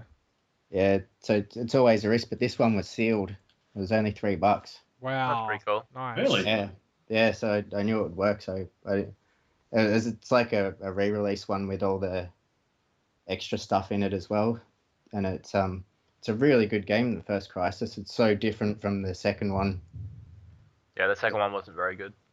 I didn't mind it, but yeah, the first one's it's in the jungle, and it's really cool, and it's kind of like the maps are a lot more open, so you got multiple paths to get to where you're going, and there's lots and lots of guards and stuff, and the shooting's a lot different. It's kind of like the more realistic. There's lots of kick on the guns and stuff, and that's really cool. And I got what was it? I got Sanctum 2 off of Steam as well for PC the other day, and I've been playing that a little bit. And that's not as good as the first one either. It looks a lot better though. And me and Gav's brother went out game hunting, and we filmed that. So we got a bunch of stuff that's going to be in probably episode 11. And yeah, that's about it. Do you have a boxed copy of Diablo 1 for PC? No. I'm chasing that, and a boxed copy of Hellfire, the expansion for Diablo 1 that not many people knew existed. I think there's something Diablo at the Cash Converters down in my house. So I'll grab it for you. Have a look. If it's a boxed copy, I will throw you stupid amounts of money. It's only like $3 or something. All the PC games that the cashies are $2-3. So yeah, Probably just get like a normal, just a CD of Diablo 1 and put it in a shoebox and write Diablo on the front and sell it for $7. Nice. Yeah, that's good, Ed. Good to hear you got a couple of pickups there. All right. You know who it's going to be? Guess that leaves me. Yes, it does. What'd you pick up? I've been trying to think actually, because I went out last weekend. Yeah, last weekend, Saturday and Sunday. We went out Sunday and got a whole load of stuff for the episodes, and you would have all seen it in episode 8, and then episode 9. I don't want to give away too many spoilers of what I got, but I got a whole bunch. We got a whole bunch of PlayStation 2 games. But lately, not on filming days, I got a Sega Saturn from a garage sale for $20. Awesome. So I was pretty happy with that one. Yeah, I don't know. Like, I don't really want to give away any spoilers for the episode, but Do it. yeah. Give us one. I gave you guys one last episode. That's true. yeah, that is true. Okay, I guess my favorite PS2 pickup, I'll tell you that much, was I got the Sonic Gems collection. It worked out to about $3 in the end, which comes with Sonic CD, Sonic the Fighters, and Sonic R, which are 3 really great Sonic games that I probably wouldn't have many other ways of playing unless I emulate them. So, and it's a really cool title. Even the cover has it's actually got 6 games in here. Sorry, and it's also got Sonic 2, Sonic Pinball, Sonic the Hedgehog, Triple Trouble, and Sonic Drift 2, Tails Sky Patrol, and Tails Adventures. Okay, there's so many games in this thing I didn't even notice. So yeah, that's really cool. And I think probably my favorite pickup of recent was that Flintstones: The Treasure of Sierra Madrock, which I'm still waiting to bust out because Chris only just let me borrow a SNES controller because I was lacking in one. So I'm gonna play that one soon.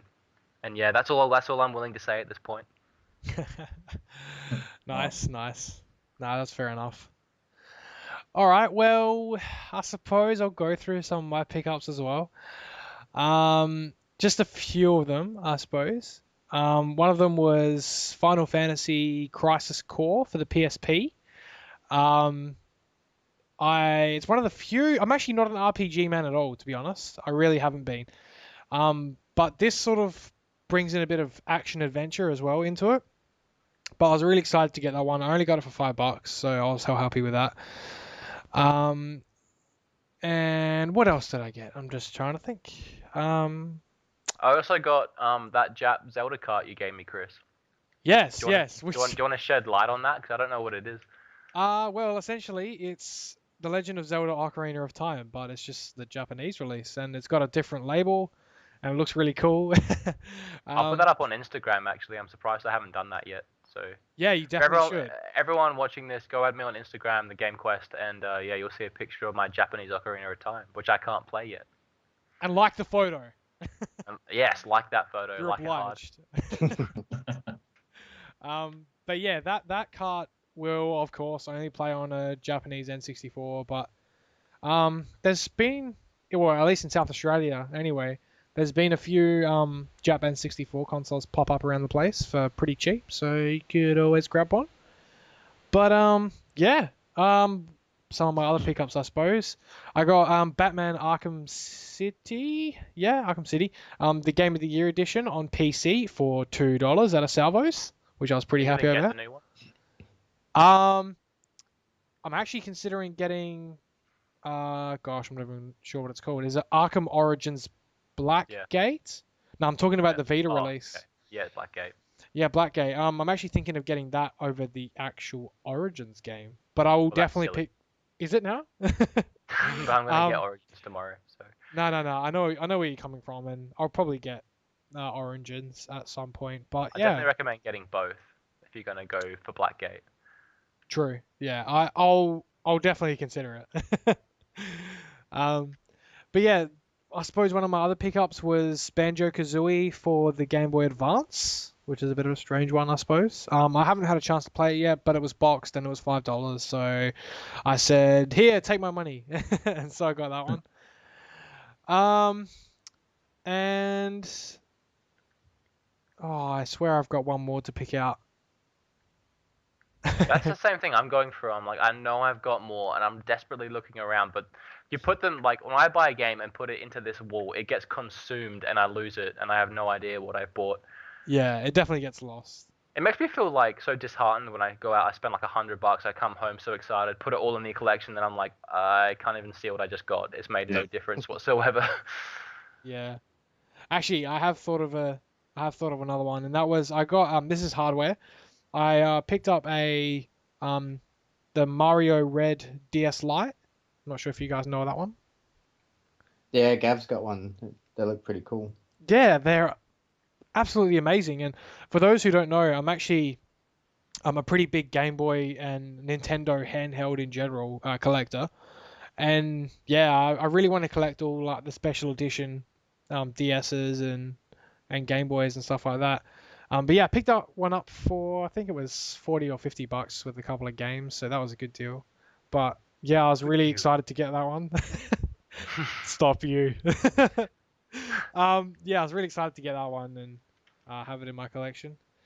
So yeah, that's pretty much it for that one. I can't think of much more. I think that's pretty much it. You gave me Siphon Filter 2 as well. Yes. Well, And you that- bought it for me, but I paid for you. That reminds me. Sorry, I can't even I have to speak. That Metal Gear Solid. Wood was nice enough to give me a copy of Metal Gear Solid for PlayStation 1, and I was like, holy crap, because that's going back. Like Simon, my first console was actually the original PlayStation, and I've got like 4 games for it, and I really, really, really want to concentrate on PS1 because my PS2 library is nearing 200 now. Like I've got a huge collection for that, but PS1 not so much. So I've got to really concentrate and beef that one up because I absolutely love the console to death. PS1's really starting to get expensive now too, especially on eBay. Like my main source of games is actually eBay because there's absolutely nothing where I'm at. There's no secondhand stores. There's garage sales, but people don't really sell games. So, but with that Metal Gear Solid, was that a fat box version or was it platinum or what was it? It was the fat box. Oh, that's the good one. I bought it for $3 at the dump near me. $3. There's now the expansion for that, the VR missions. If you can find a copy of that and grab it, because that is shooting up in price and it's going crazy. I'll look out for it. But I got the same deal over here. PlayStation games are so hard to find. About 3 months ago, I actually only had one PlayStation game, and that was Final Fantasy VII, because it's my favorite Final Fantasy. And then out of nowhere, I went to the dump and got about 10 games for $10, and then I got another 5 games somewhere else. I got like this instant PS1 collection. Awesome. Nice. All right, well that's pretty much everyone's pickups, I think. Yeah, we'd actually really like to hear about some of the listeners. What do you guys picked up? Tell us. Go hit us up on the Facebook page at facebook.com/7bitgamingaustralia, or hit us up on the email if that's easier for you, 7bitgamingau@gmail.com. And if you haven't picked anything up, gosh, we haven't got any fan mail this week, so I don't know, send us pictures of your mum or send us pictures of your girlfriend. I don't know. It's better than nothing. I've got an empty inbox here. Awesome. There's no ulterior motive there. I've got an empty inbox. It's sort of relates to that Forever Alone meme where there's literally nothing. And yeah, if you have a mum, send us a picture. No, just kidding. But yeah. Tell us what you picked up this week and tell us what you're playing, and yeah, we'd really like to know. So yeah, hit us up at the Facebook page or shoot an email through. That'd be great. But yeah, we're gonna move on to it's a bit of a smooth transition into what we've been playing this week and what we've been playing lately, and a lot of that time I can say personally has been taken up by Grand Theft Auto and Pokemon, the big releases of this month. But I'm sure we've been kicking back to some retro games, I'm sure. So please enlighten us, guys. We'll start with Ed this time. What have you been playing? I haven't played hardly anything this week. I've been so busy, but I played a couple of hours of Metro 2033 on the PC. Nice. That's a good one. I played it on the Xbox and I got stuck at at one bit, but I find it heaps easier to play shooters on the PC with the mouse. There's a lot more control. What else? I've played a bit of that Sanctum 2 game that I got the other day, and little bit of Crisis, not much. And I was playing that Rising Storm game just before we started the podcast, and that's about it. Been trying to draw Bucky O'Hare for the thing on this 7-bit gaming page on the Facebook, and Bucky O'Hare's really hard to draw. I look forward to seeing that. I should hopefully get it finished tonight after this, but yeah, I haven't really been playing much. Been so busy at work and stuff, and yeah, that's about it. Cool. Yeah, we all lead pretty busy lives, so sometimes you got to take care of life first. But let's not. This isn't a life podcast. This is a gaming podcast, so we do kick back to games when we get a chance, and yeah, that's just how it works. But we'll go to Wood now. What have you been playing? During this podcast, I've alternated between playing Pokemon 3DS, like Pokemon Y, while my headset was charging, because I almost lost you guys for a bit there. But now that it's nice and charged, I've moved back to my GameCube, where I'm playing Star Fox Adventures, which is probably my third favorite GameCube game of all time. Picked this one up a while back, and I'm finally giving it a playthrough. I've also, last night, I had a bit of a gaming night with a friend, and I played Mario Kart Double Dash. I played Super Smash Bros. Melee and Sonic Adventure 2 Battle, which turned out to be a really, really average game. Sorry to anyone who actually likes that. I picked it up thinking it would be fun, and it really wasn't. As far as newer games go, GTA, been playing the online for that, but I haven't really been playing much of the newer games lately. I've also got, I think I said it in the last podcast, I got surround sound recently, so I'm trying to finish Last of Us on the hardest setting, because without the sense of sound in the hardest setting, Simon knows what I'm talking about. Yeah. With the surround sound, it's actually sort of like I have that sense of sound in reality, and it's really cool because I can hear the guys behind me and I can sort of tell where they are in the rooms. I'm going to stop playing Star Fox now because I'm hardly paying attention. Also, I played Digimon Rumble Arena last night. Like, as I said, I had a huge gaming night, and if anyone has played that game before, it's actually really fun on the PS2. It's like Smash Brothers, but with Digimon, and I really want to watch Digimon again because that show is very underrated. What else? I think that's it. You and me, Chris, we had a gaming night very recently, and we tried twice to beat Double Dragon 2, and that didn't happen. Those who saw on the 7-bit page, wow, I got up to the conveyor belts of death. That's what I called them anyway. And we actually got past that, and Wood's just like, yeah, dude, you just like, it's not even that hard. You just like walk through this door, and he just like does it. I'm just like, yeah, piss off. Well, it wasn't hard. Like, well, it's unbelievable. Like, I had 3 lives when I played it by myself at home. I had 3 lives, and I was like, yeah, I got this.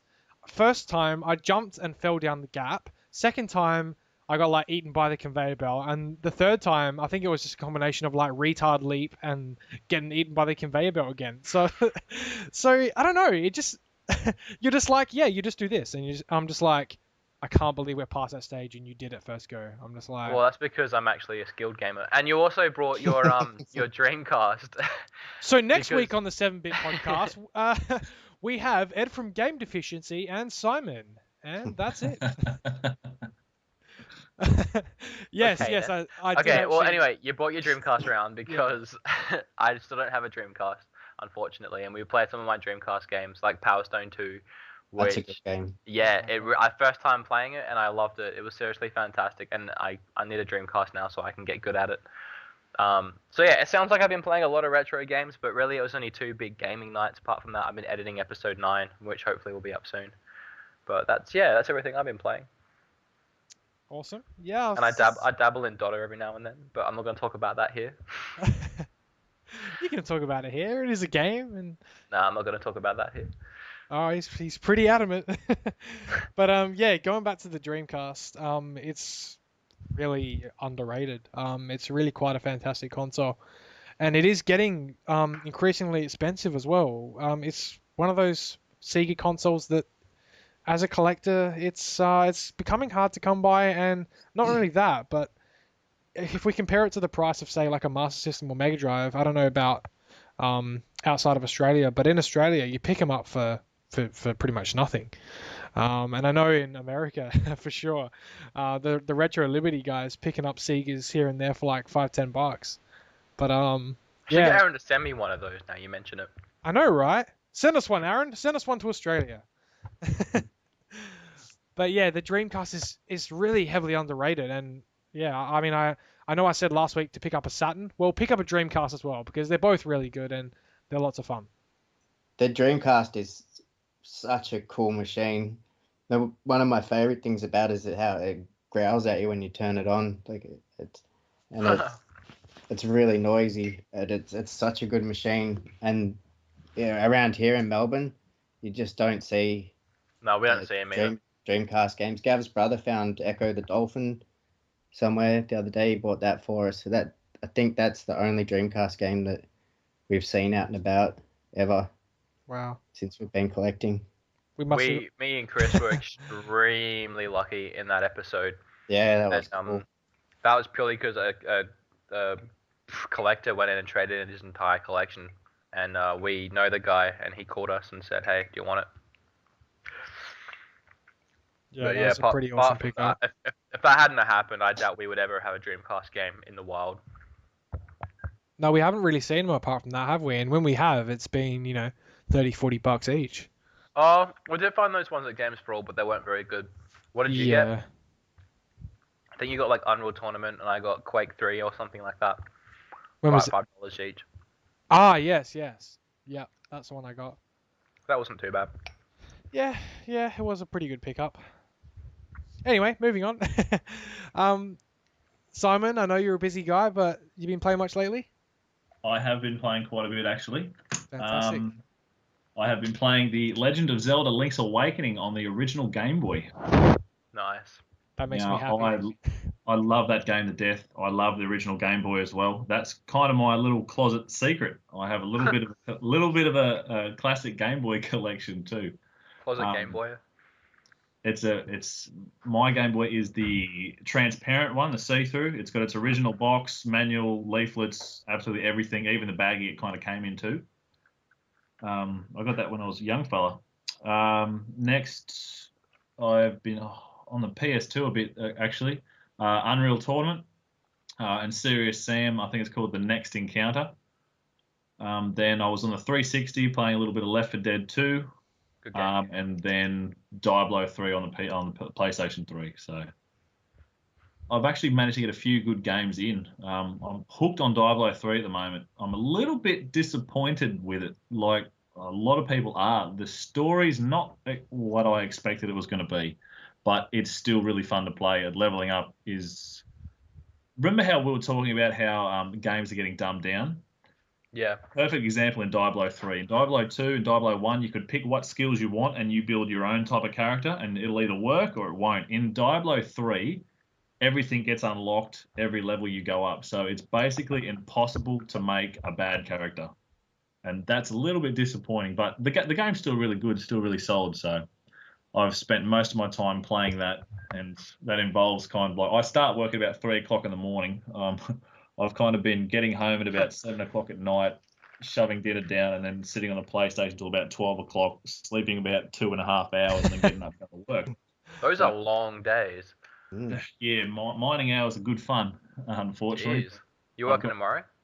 No, I have tomorrow off, and I have Saturday, and I have Sunday off. So wow. I'm happy with that. I'm going to have a few beers and try and get on top of Diablo 3 a bit more, and maybe a little bit more Left 4 Dead. But yeah, that's what I've been playing this week, so it's all right. Good stuff. All right, well, I suppose I'll go into what I've been playing lately. And I think even from the last week's podcast, I think the listeners have sort of figured out that I'm a bit of a weird gamer. I really do play pretty much anything. But yeah, this week has been quite odd. I've gone from handheld to console to pretty much anything. But earlier on in the week, I've been super busy with work, but I sort of just, yeah, wolf down the dinner and just crash on the bed and play a handheld. That's how it's been this week. And I've actually been kicking back with my PSP and playing Shinobi-Do Tales of the Ninja. And I actually, probably only 2 or 3 months ago, started up a PSP collection, and I was crazy about it when it first got released. And the thing was, I had a lot of people know about this, and it sort of killed the console a little bit. And that was that you could flash custom firmware to the console, and you could pretty much download any game you want. And I did that for a long time, and I'm sort of ashamed now because I should have just picked up the games, rather than playing the console. But it was also, the PSP is also capable of emulation as well. So I've got one PSP dedicated to being an emulator powerhouse, and I've got a white one that's dedicated to playing my PSP games. But yeah, Shinobi-Do is a really, really good game. It's a stealth game. It's sort of based on Ninja Gaiden. Well, I don't know if you guys know, but Ninja Gaiden isn't really a stealth game anymore. That sort of turns it into all knives blazing. Yeah. But It's a hack yeah, and slash. well, yeah, it pretty much is, isn't it? But Shinobi-Do goes back to sort of Tenchu days. I don't know if you guys played the Tenchu games. No. Nope. I have Tenchu Shadow Assassins on the PSP actually. Nice. That's a really great game. I'm actually after that one. So yeah, it's very similar to Tenchu, and it hasn't. Shinobi-Do actually got released on the Vita as well recently, and it's bloody terrible. And I didn't pick it up at all. I played the demo and shut it off and got rid of it and never saw it again. But the PSP version is a different story, and it's really, really fun. I'm a big fan of stealth games, and they're becoming harder to find. And Shinobi-Do and Tenchu are pretty much the last ones left. And Thief as well. I don't know if you guys play the Thief games. I played the first one a little bit. Yeah, and they really keep the stealth element together. So yeah, I've been playing that. What else have I been playing? It's been mostly retro, to be honest. I've been kicking back with a bit of GTA Online. I don't think anyone can really venture away from that. That's heaps of fun. So yeah, I've probably sunk in 3 or 4 hours this week into that. But the other game I've been playing, I actually got I was playing, I think about a week and a half ago, I was playing Mystical Ninja starring Goemon for the N64. And I didn't have a controller pack, and so I was playing, and I lost my save of about 2 hours. So I went to one of my reseller buddies. I know we all hate resellers, but this guy's a really cool reseller. I mean, he sold me a controller pack, and I've been playing that an awful lot, and it's just so much fun. The N64 was one that I missed out when I was a kid, so I've gone back and got that one. But yeah, that pretty much wraps it up. It's been mostly handhelds and mostly retro, so a bit of something different there. That's for sure. Yeah, so that's pretty much me. Solid lineup. Yeah, relatively. It's a bit of a unique one, but yeah, I sort of just go up to my collection and, wow, that looks good, and pull it out and start playing. So yeah. I'm interested about the emulation on the PSP. I have not even looked at that. What type of games can we download? Okay, well, it's going into the sort of dark alley of the podcast here, Yes, because yeah. because it's not legal and it'll void your warranty. But the PSP is now considered retro, so there's no warranty. Blah blah blah blah blah. But essentially, you can flash to your memory card without any sort of gadgets or any special equipment, and you can play pretty much anything. I think the best thing I've got running on it is the N64, and it's not perfect, but it gets pretty close. But I play all like the old Neo Geo arcade games on it. I play NES, Game Boy Advance, Game Boy Color, original Game Boy. Geez, the list goes on really. It'll do Game Gear, it'll do Lynx. Yeah, it's an absolute powerhouse. It'll do the old Atari as well. It's really cool. We do not condone piracy here on the 7-Bit Podcast, everybody. No, we don't. We don't at all, and you didn't hear it from us. Exactly. Well, that sounds really good, actually. I might not take a look at doing that. We'll see.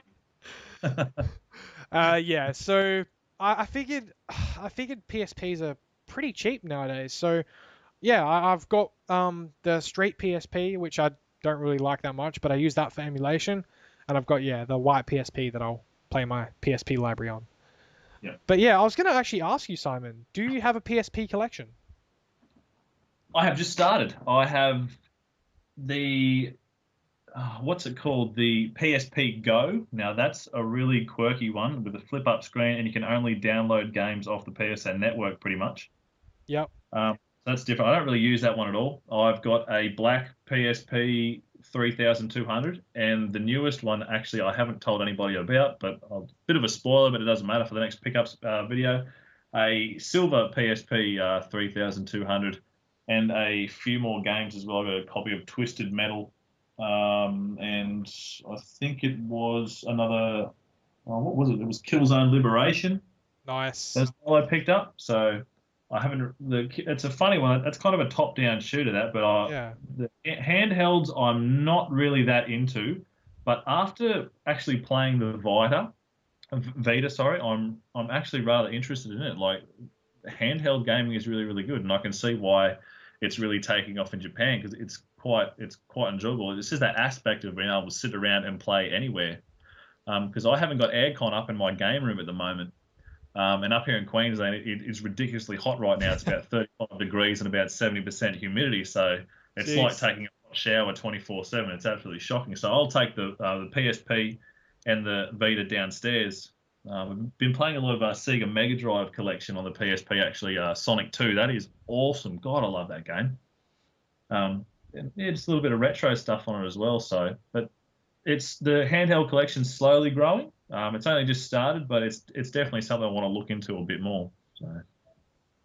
Yeah, and that's the thing. I mean, when people think handhelds, they think, oh well, you got to play it on the go, or you got to take it out somewhere. But a lot of the times, it's just me just jumping on the bed and just plonking myself there and playing my PSP or my 3DS. It's just the way I roll, really. And I could lay on the couch and play GTA, and I do that, but I don't know. I've always had a soft spot for handhelds, and a lot of my collection is handhelds. Game Boy, PSP, 3DS, and Vita. I just love it. Now, streaming with the Vita and the PlayStation 4 was one of the main selling points I picked up a Vita in the first place. I'm quite interested to see how that's actually going to work and what games you can actually do it with, because they announced the day one patch for the PS4. So it's something about 300 megabyte, and if you look in the list, you can see it activates the streaming capabilities. So it's going to be, you can pretty much stream from launch, but what games can we actually stream on it? I'm quite interested to see how that's going to work. Like, if I can play Killzone Shadowfall on the Vita, like, I'm just absolutely going to lose my shit. Like, that's going to be awesome. Like, that is going to be really, really good. So I'd like to try and hunt down some information about that. So if anyone out there knows anything about streaming to the Vita that we don't know yet, please let us know. I'd like a lot more information on that. Yeah, there's not too much regarding the PS4 just yet. They have said that a lot of the library will be compatible with it, but I actually picked up the Vita on launch day, and they promised it back on the PS3. Yeah. And let's be honest, I was pretty disappointed because you can't play anything. You literally can't play anything. There's about 3 or 4 games. Yeah, I hope they go through with it. I really do. Yeah, I hope so too, because my Vita will get a lot more usage. Not that I don't play it, but yeah, it's pretty much Killzone and that's it at the moment. Yeah, Killzone Shadowfall, I was playing that pretty hectically. I forgot to mention that I'm actually playing that too at the moment. Oh, Mercenary? Is that what you mean? Yeah, Mercenary, yep. I'm absolutely hooked on that. It's a lot better than what I thought it was going to be. Yeah, it's just easy to pick up and play. Like, I played, what was it? Resistance Burning Skies. And you're going to hate me, but the Call of Duty Black Ops for the Vita. And that is horrible. So I kind of based what FPSs on the Vita were going to be like off those 2 games. And then I played Killzone, and it totally changed the game for me. So it was really good. I didn't mind the Burning Skies. That's not too bad. I can't beat the boss though. Yeah, Burning Skies is all right. It's not too bad. But I got that Black Ops 2 for like $10, and that's pretty shithouse. Yeah, Declassified I wanted to pick up because I did like Call of Duty, and Call of Duty on a handheld sounds pretty cool. But then I watched some gameplay videos, and all I could think about was crying babies. Because that's essentially that's how bad it is. It really is a pile of shit. But yeah. Anyway, moving on. We're going to move on to the last section of the show where we're getting so very close to the end. But yeah, we'll go into a fan favorite. And by fan favorite, I mean the guys on the podcast, because you guys don't provide input. Thank you, listeners. Thank you, loyal listeners. Yeah, So guilt him into it. Don't abuse the few listeners we have so far. yeah, that'll win them over. You guys suck. But anyway, provide your Like, input. we just take a second here to say thank you to everyone who is listening right now. It means a lot that you're helping support what we're trying to start up here. Tell your friends, and we love all of you. Yes. When I take a hit at yours, I'm really kidding, because I absolutely love it, and I'm really grateful with how things are going. I think Everyone's going to be saying, "Oh, that Wood guy for BeatEmUps pretty cool," but that Chris, he's Tell a your friends dickhead. to listen. Tell your friends to listen so we can abuse them too. Wood will actually take his shirt completely off in one of his episodes. He won't just tease you and stop. He will take the whole thing off. actually, for those of you who have been watching my videos since the first like 5, I was shirtless in the end of one of them. So sift through and find it if you will. Yeah, Woody's nipple. So I know not to watch the first 5. And just as an added bonus, he doesn't know about this right now, but not only will Wood take his top off, but Simon will flex his biceps. Oh, boom! Boom! Welcome to the gun show. I need a wide lens camera for that one. Yeah, we'll get the webcams on, and we'll shoot the next one in panoramic view, so Simon Yeah. fits biceps in the picture. Have my shirt off now, if that helps. That'll get you all into the mood. Anyway, we're gonna push into the question of the week, and the question of the week this week was pretty hard thought out, and I think we will have a bit of controversy here, but it's just our input at the end of the day. But you know, you guys can have your take on it. But I'd really like to know around the panel, what is your favorite franchise and why? So you've got to provide a reason as to why it's your favorite franchise. Now, I'm going to go to Simon. Simon, what is your favorite franchise of all time? Favorite game franchise. Ooh, that's a tough one, mate. All Anything right. by EA. It's gonna have to be Diablo, the original Diablo 1, 2, expansion, and number 3. Basically, Diablo 1 is what got me into gaming in the first place. Basically, I remember the first time, it was Christmas time, and Dad had got us our first home computer. It was like a Pentium 1, like 200 megahertz, 32 megabyte of RAM, 100 megabyte hard drive, something like that. And it came with the original Diablo 1 demo. Loaded it up and played it, and it was just the gothic, creepy atmosphere, the gameplay, the storyline, and then I eventually got the full copy of the game and played through it. The Diablo lore and the story is absolutely huge. Now, if you can find time to pick up the Book of Cain and the Book of Tyrael, which actually just came out today, that will explain everything about the series. I then played Diablo 2 and the expansion, and then the storyline kind of introduced the angels. So you got to see Tyrael for the first time. Basically, Tyrael is just a big armored up, glowing angel with lightning wings that throws stuff around with a huge sword. And I saw that, and I'm like, that is the best thing I've ever seen. I got into it more after that. I read more of the story, played it. I sunk countless hours of my teenage life playing Diablo 2. And then I wasn't PC gaming anymore after that, so I didn't have a gaming rig for Diablo 3 when it came out. And the first time I actually played Diablo 3 was when it came out on the PS3. So I've actually only just finished it a few weeks ago, and I'm still in love with the series. Just just the story, it's so huge, and how the primevals and the angels fight for the heaven and hell and things like that. I just got completely lost in the franchise. And if you actually look, I'll probably sound like a bit of a weirdo, but if you look at my arm in the next video, I actually have Imperius and Tyrael tattooed on my forearm as well. So absolutely love that game, and I'm still in love with it to this date. And it's going to take a long, long, long time for me to actually get over Diablo. I really, really love it. So that's probably my favorite franchise at the moment. So yeah. Wow, that's awesome. Good stuff, Simon. I'm gonna have to agree. I'm sort of a Blizzard fan, despite not owning World of Warcraft. But I'm a huge fan of StarCraft as well. So yeah, those two go hand in hand as some of the best games ever made. Really, they're really a great franchise. It's just the stories, like the Yeah, story. So it's not just a normal video game. Here's a game, a story just to get through the game.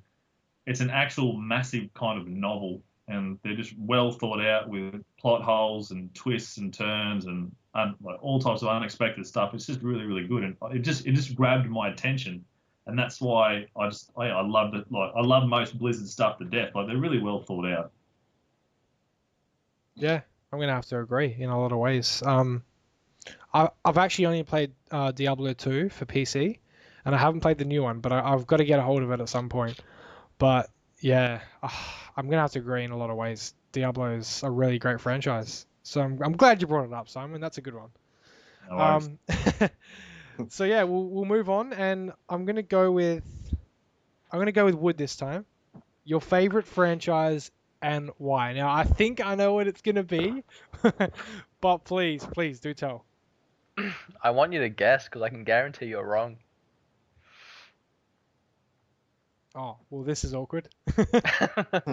Angry Birds. Wow, you got it in one, Ed.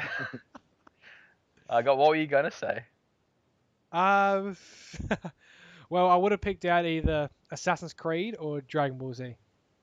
Oh, really? Yeah. That's interesting. I would have thought your go-to would have been Zelda.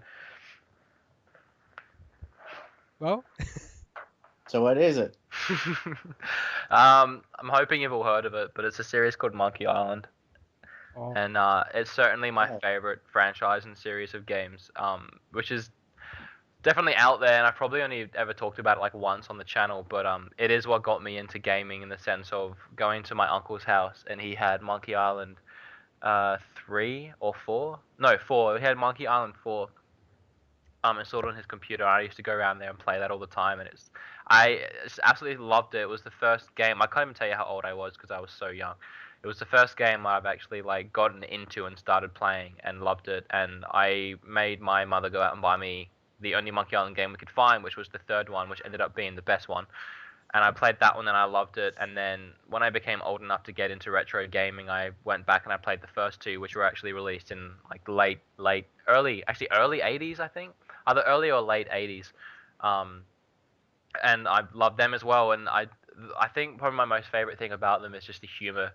And they have like the best inside jokes, and they're made by LucasArts, and LucasArts loves making fun of themselves as well. So the game makes fun of itself, it makes fun of its own franchise, it makes fun of other things, but in a really tasteful way. If you start playing one of the new games, there'll be reoccurring jokes from like the 80s still in these games. There's just a sense of humor like in the third game, which is sort of like a 2D like animated comic type looking game, but there's a tree, and if you underground there's a tree, and if you stick your head up the trunk of the tree, you actually come out in the 80s version, DOS version of the game, and Guybrush Threepwood, the main character, says like, this looks familiar, like those kind of jokes that I've always loved. And I also love finding someone else in the wild that plays Monkey Island and can appreciate the series, because they're very few and far between, and it feels like we have a little inside thing we can talk about that no one else understands.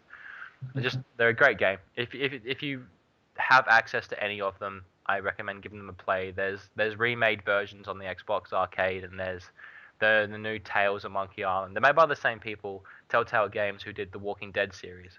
So, yeah, that's my story.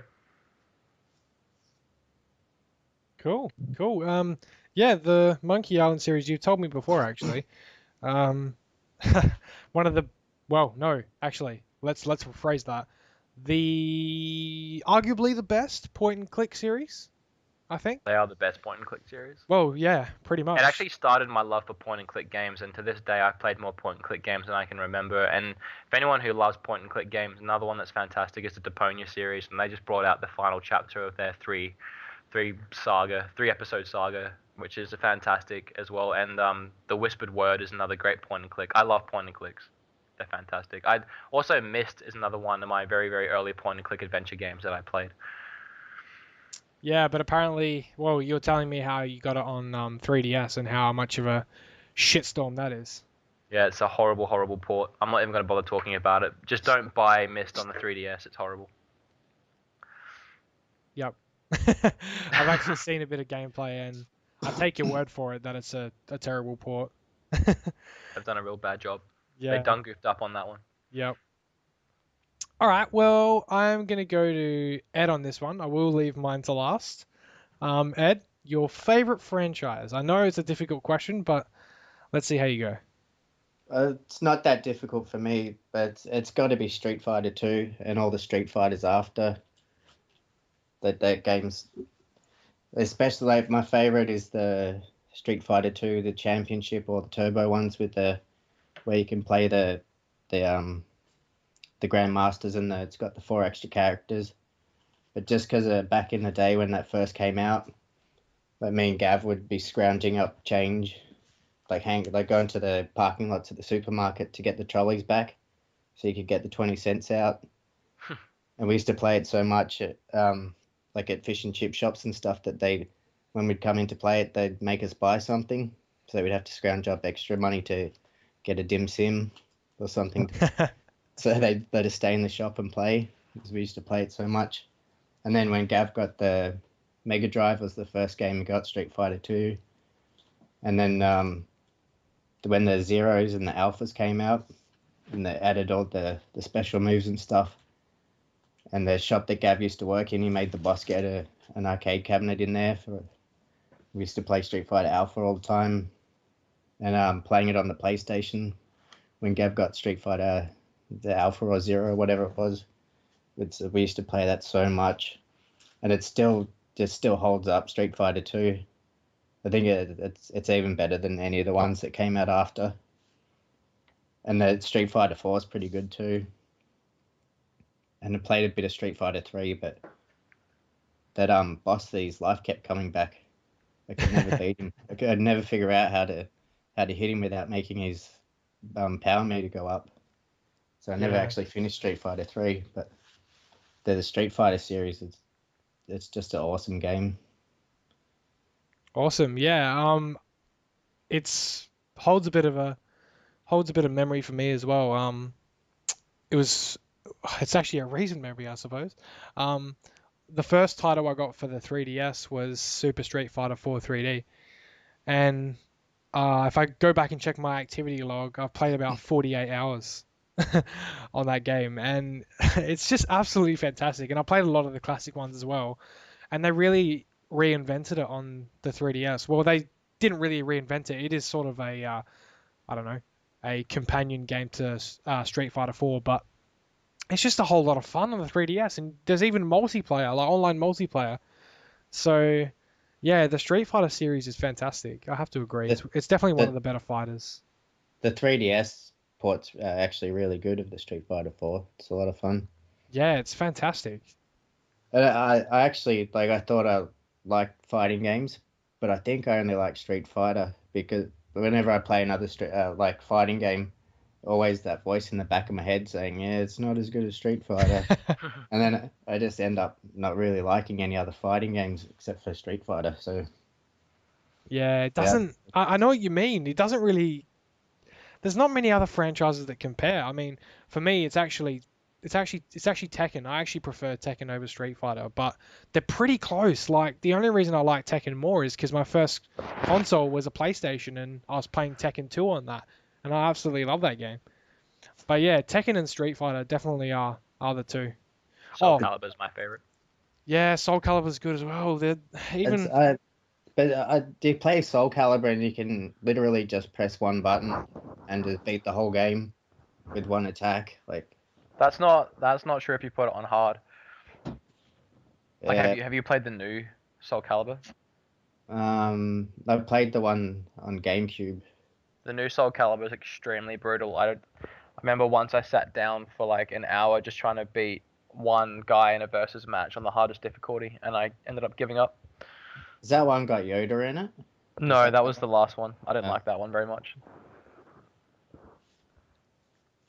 Yeah, nice. That was yeah, that was pretty good actually. I'm surprised that I don't know why I'm surprised, but I'm surprised that Street Fighter is your favorite. But I do have to agree, it's definitely one of the better fighters out there. That's for sure. It's got a reputation in the pro circuit as well. All right, well, I suppose we'll end the show with my favorite franchise, and I've gotten to know Wood pretty well, so I'm going to ask him first. Do you actually know what my favorite franchise is? Angry Birds.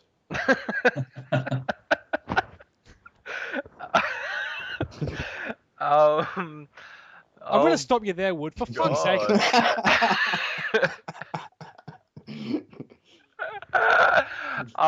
No, I don't. I will kick myself when you actually tell me, because I probably do know it. I just don't want to take a gamble. Resident Evil? Well, the show's ruined all. The show's ruined all because of Ed. He's picked it. No. We take the piss out of you, Angry Birds, but, you know, you can only flog a dead horse so many times. I'm desperately trying to think what it could actually be. What am I missing? Tyler Tasmanian Tiger? Not at all. Not at all. It's actually a franchise that isn't around anymore, and God, I hope it would get rebooted because... Mega Man? Gee, thanks, Wood. I think you've already had... I think you've already had your shot in it. My favorite franchise is by a developer that is now making Uncharted and is now making The Last of Us. And it's a franchise that I sorely miss, and I'm actually pushing to get all the games because it really got me into gaming, and I know I get almost a warm fuzzy feeling talking about it every time because it's just amazing to me. Like, it's actually I can always go. It's just one of those franchises I can always go back and play and just smile and just be like so brought in by it. And that is actually Crash Bandicoot. Yes. Yes. Thank you, Simon. Awesome. Yes. That was actually, as I said, the first console I ever got was the original PlayStation. My parents bought it for me for Christmas when I was 6. And my first game that I got, and I actually remember the price. My grandparents bought it for me, and it was Crash Bandicoot, and it was in the double pack, and it was grouped with a demo disc as well. And I actually remember the price, and it was $96 Australian. Yeah, it's pretty unbelievable. But I mean that game, I've actually finished. I haven't finished all of them. I finished the first 3 Crash Bandicoot games. And I've actually finished Crash Team Racing as well. But Crash Bash was sort of that turning point where it sort of dropped the ball for me. Like I know it went away from, the original formula of pure platforming, and it sort of took a bit of a Mario Party turn on it, which I didn't hate. I thought it was pretty fun, but yeah, it just it was a bit of a turning point, and I think everyone knows where that Naughty Dog sort of handed it over to Vicarious Visions, and they made an absolute dog's breakfast of it, and that's where it sort of ended for me. But oh my gosh, I'm crying out to Naughty Dog. I know it's not going to happen, but please just bring back a next gen copy of Crash Bandicoot, because I absolutely love it. I just remember as a kid playing the first one. I spent weeks playing that game, and I would just get home from school, and I would just be playing Crash Bandicoot, and it doesn't matter how many times my mum told me to go to bed, Crash Bandicoot wasn't finished, so I'd just keep playing. But yeah, it really holds almost a dear memory to me. It's definitely hands down my favorite franchise, and I'm finding myself even appreciating the Vicarious Vision games because some are terrible. I thought Crash Tag Team Racing was a piece of shit. I was really disappointed in that one. But the Game Boy ones, I think there was Crash XS and Crash Fusion. They're fantastic. They really go back to the original formula, and they were made by Vicarious Visions, I'm pretty sure. And I love them. Like, they really went back, and they weren't in the 3D sort of formula. They went to 2D. But for anyone that finds the Crash Bandicoot Game Boy Advance games out and about, just pick them up, honestly, because they really go back to roots, and they're not perfect, but they get pretty close. But yeah, I mean, I'll wrap it up here. But yeah, Crash Bandicoot is hands down my favorite franchise, and I really hope that Naughty Dog bring it back, because they perfected it, and I could just imagine them really challenging Mario. They don't have Sonic to worry about anymore as sort of the headline platformer. So yeah, if they brought out a good enough game, I really think they could pull it back, and it could bring a different audience to the new PlayStation consoles as well. So yeah, there's a direct message to Naughty Dog. If you're listening, please bring a Crash Bandicoot game to us, because I know I'd love it, and I'm sure there's many fans out there. And Simon got a bit excited there about Crash Bandicoot as well, because it really does make it in terms of PlayStation for me. It means a lot to old school PlayStation gamers, especially me. I don't know why Naughty Dog sold off Crash Bandicoot. They must have been offered some serious money to get rid of that franchise. Like all the Naughty Dog Crash Bandicoot games were good. They all got good ratings, so I don't know why they decided to offload him. And back in the 90s, he was the PlayStation mascot. When you thought PlayStation, there wouldn't be there would be a picture of Crash Bandicoot not too far away. Yep. Naughty Dog has always wanted to grow up with their audience, and they really have done. If you think about the games they've been making, they really have grown up with their audience, with Crash Team Racing, with the adolescents, and then Uncharted as people were maturing, and then Last of Us when we're all adults. It's going to keep growing with us, I think, is what they wanted to aim for. Yeah. I think the one thing I was disappointed in, I'm not sure if you were thinking the same thing, Simon, but PlayStation All-Stars Battle Royale, I really, really wanted, like, even as DLC, I'll pay bloody, I know I hate DLC, but I'll pay $20 to see Crash Bandicoot in PS All-Stars Battle Royale. I honestly thought Crash Bandicoot would be in there. Like, they had Sir Daniel Fortescue from Medieval. I'm thinking Crash has to be in there. There's no way they'll put Dan in and not Crash, and there was no Crash. I was a little bit disappointed with that. Yeah, and I don't know what they were thinking. And I actually saw an article, because there was actually a bit of uproar, and people were thinking, like, where the hell is Crash? And they sort of mentioned it. And Naughty Dog had nothing to say about it, which I thought was a bit odd. But apparently no one owns the license to Crash Bandicoot anymore. Like, it's just sort of lost in translation.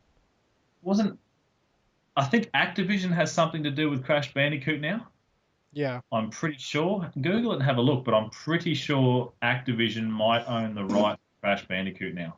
Yeah. And just sitting on it and not doing anything. And yeah, that's probably why, like, Sony would have had to pay Activision a heap to actually get the license for Crash to put him in that game, into Battle Royale. Yeah. But it would have been great to see him in there without a doubt. I agree. But we can't have everything. I know there's lots of people out there that want a Mega Man reboot, but we're probably not going to get it.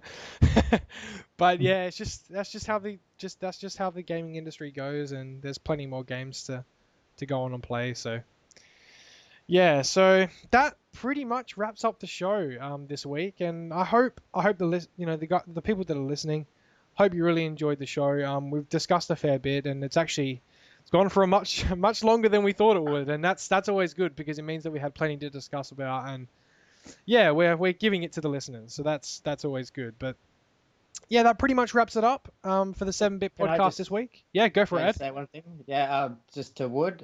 When are you sending me Gunsmoke? Wood, I believe it was Chris who bought that. Yes, I know. Wood promised it on the show last week or something, didn't he? Wait, what did I do? You promised to send me one if you found one. Oh, okay. Well, I gotta find one first. Oh, I thought it was you that got it. Nah, Chris got it. Sucked. Oh, Chris, you have to send it to me. Ed, I'm actually anxiously waiting for it to come in the mail. It's coming all the way from the US, so Once it comes, I'm actually gonna mod my NES to play US games because I really, really want to play it. And you talked about it last week about how you can get games cheaper from the US, and that's what I've started to do now. I've started to pick up US NES games. It's crazy, isn't it? It sure is. Power NES games are becoming so hard to find. But And expensive. yeah, and expensive too. Yeah. But yeah, that's the show this week, and I really hope you've all enjoyed it. We're forever grateful for the loyal listeners and for new listeners as well. I really hope you enjoy how things are going. But there's plenty of room for improvement. We'd really love to hear what you've got to say, and yeah, just anything in gaming. What you've been playing lately, what you picked up lately, maybe a bit of a talking point, maybe some suggestions to change the formula of the show. Go for it, because yeah, it's pretty much open to change. So send your suggestions and pictures of your mum to 7bitgamingau@gmail.com, or hit us up on the Facebook page at facebook.com/7bitgamingaustralia. I'm your host, Chris. I hope you enjoyed the show once again, and thank you to our guests, Wood from BeatEmUps. I just want to say that Jordan Pricey just commented on the 7-bit gaming status, so I want to give him a big shout out and say thank you for the love. Thank you, Jordan. Means a lot to us. And thank you to Ed from Game Deficiency. Thanks for coming on the show. No problem. Cool. And a huge thank you to Simon from the ThePSXCollector. Yeah, we've absolutely loved having you on the show, and we hope to see you in future weeks. I will definitely be back. This was awesome. It's actually good to talk to people that actually just want to sit down and talk about games. Most of my friends up here just want to go to the pub and get shit-faced. I'm kind of the same, but I need my gaming fix as well. So this was really, really good, and I'll definitely be back. Thank you for having me, guys. It was awesome. No worries. It was really enjoyable. Good to have you. Thanks, mate. Very good. Yes, Cheers. Thank you, Simon. Okay, guys. Thank you for listening, and we'll see you all next time. Signing out. See ya. Bye-bye.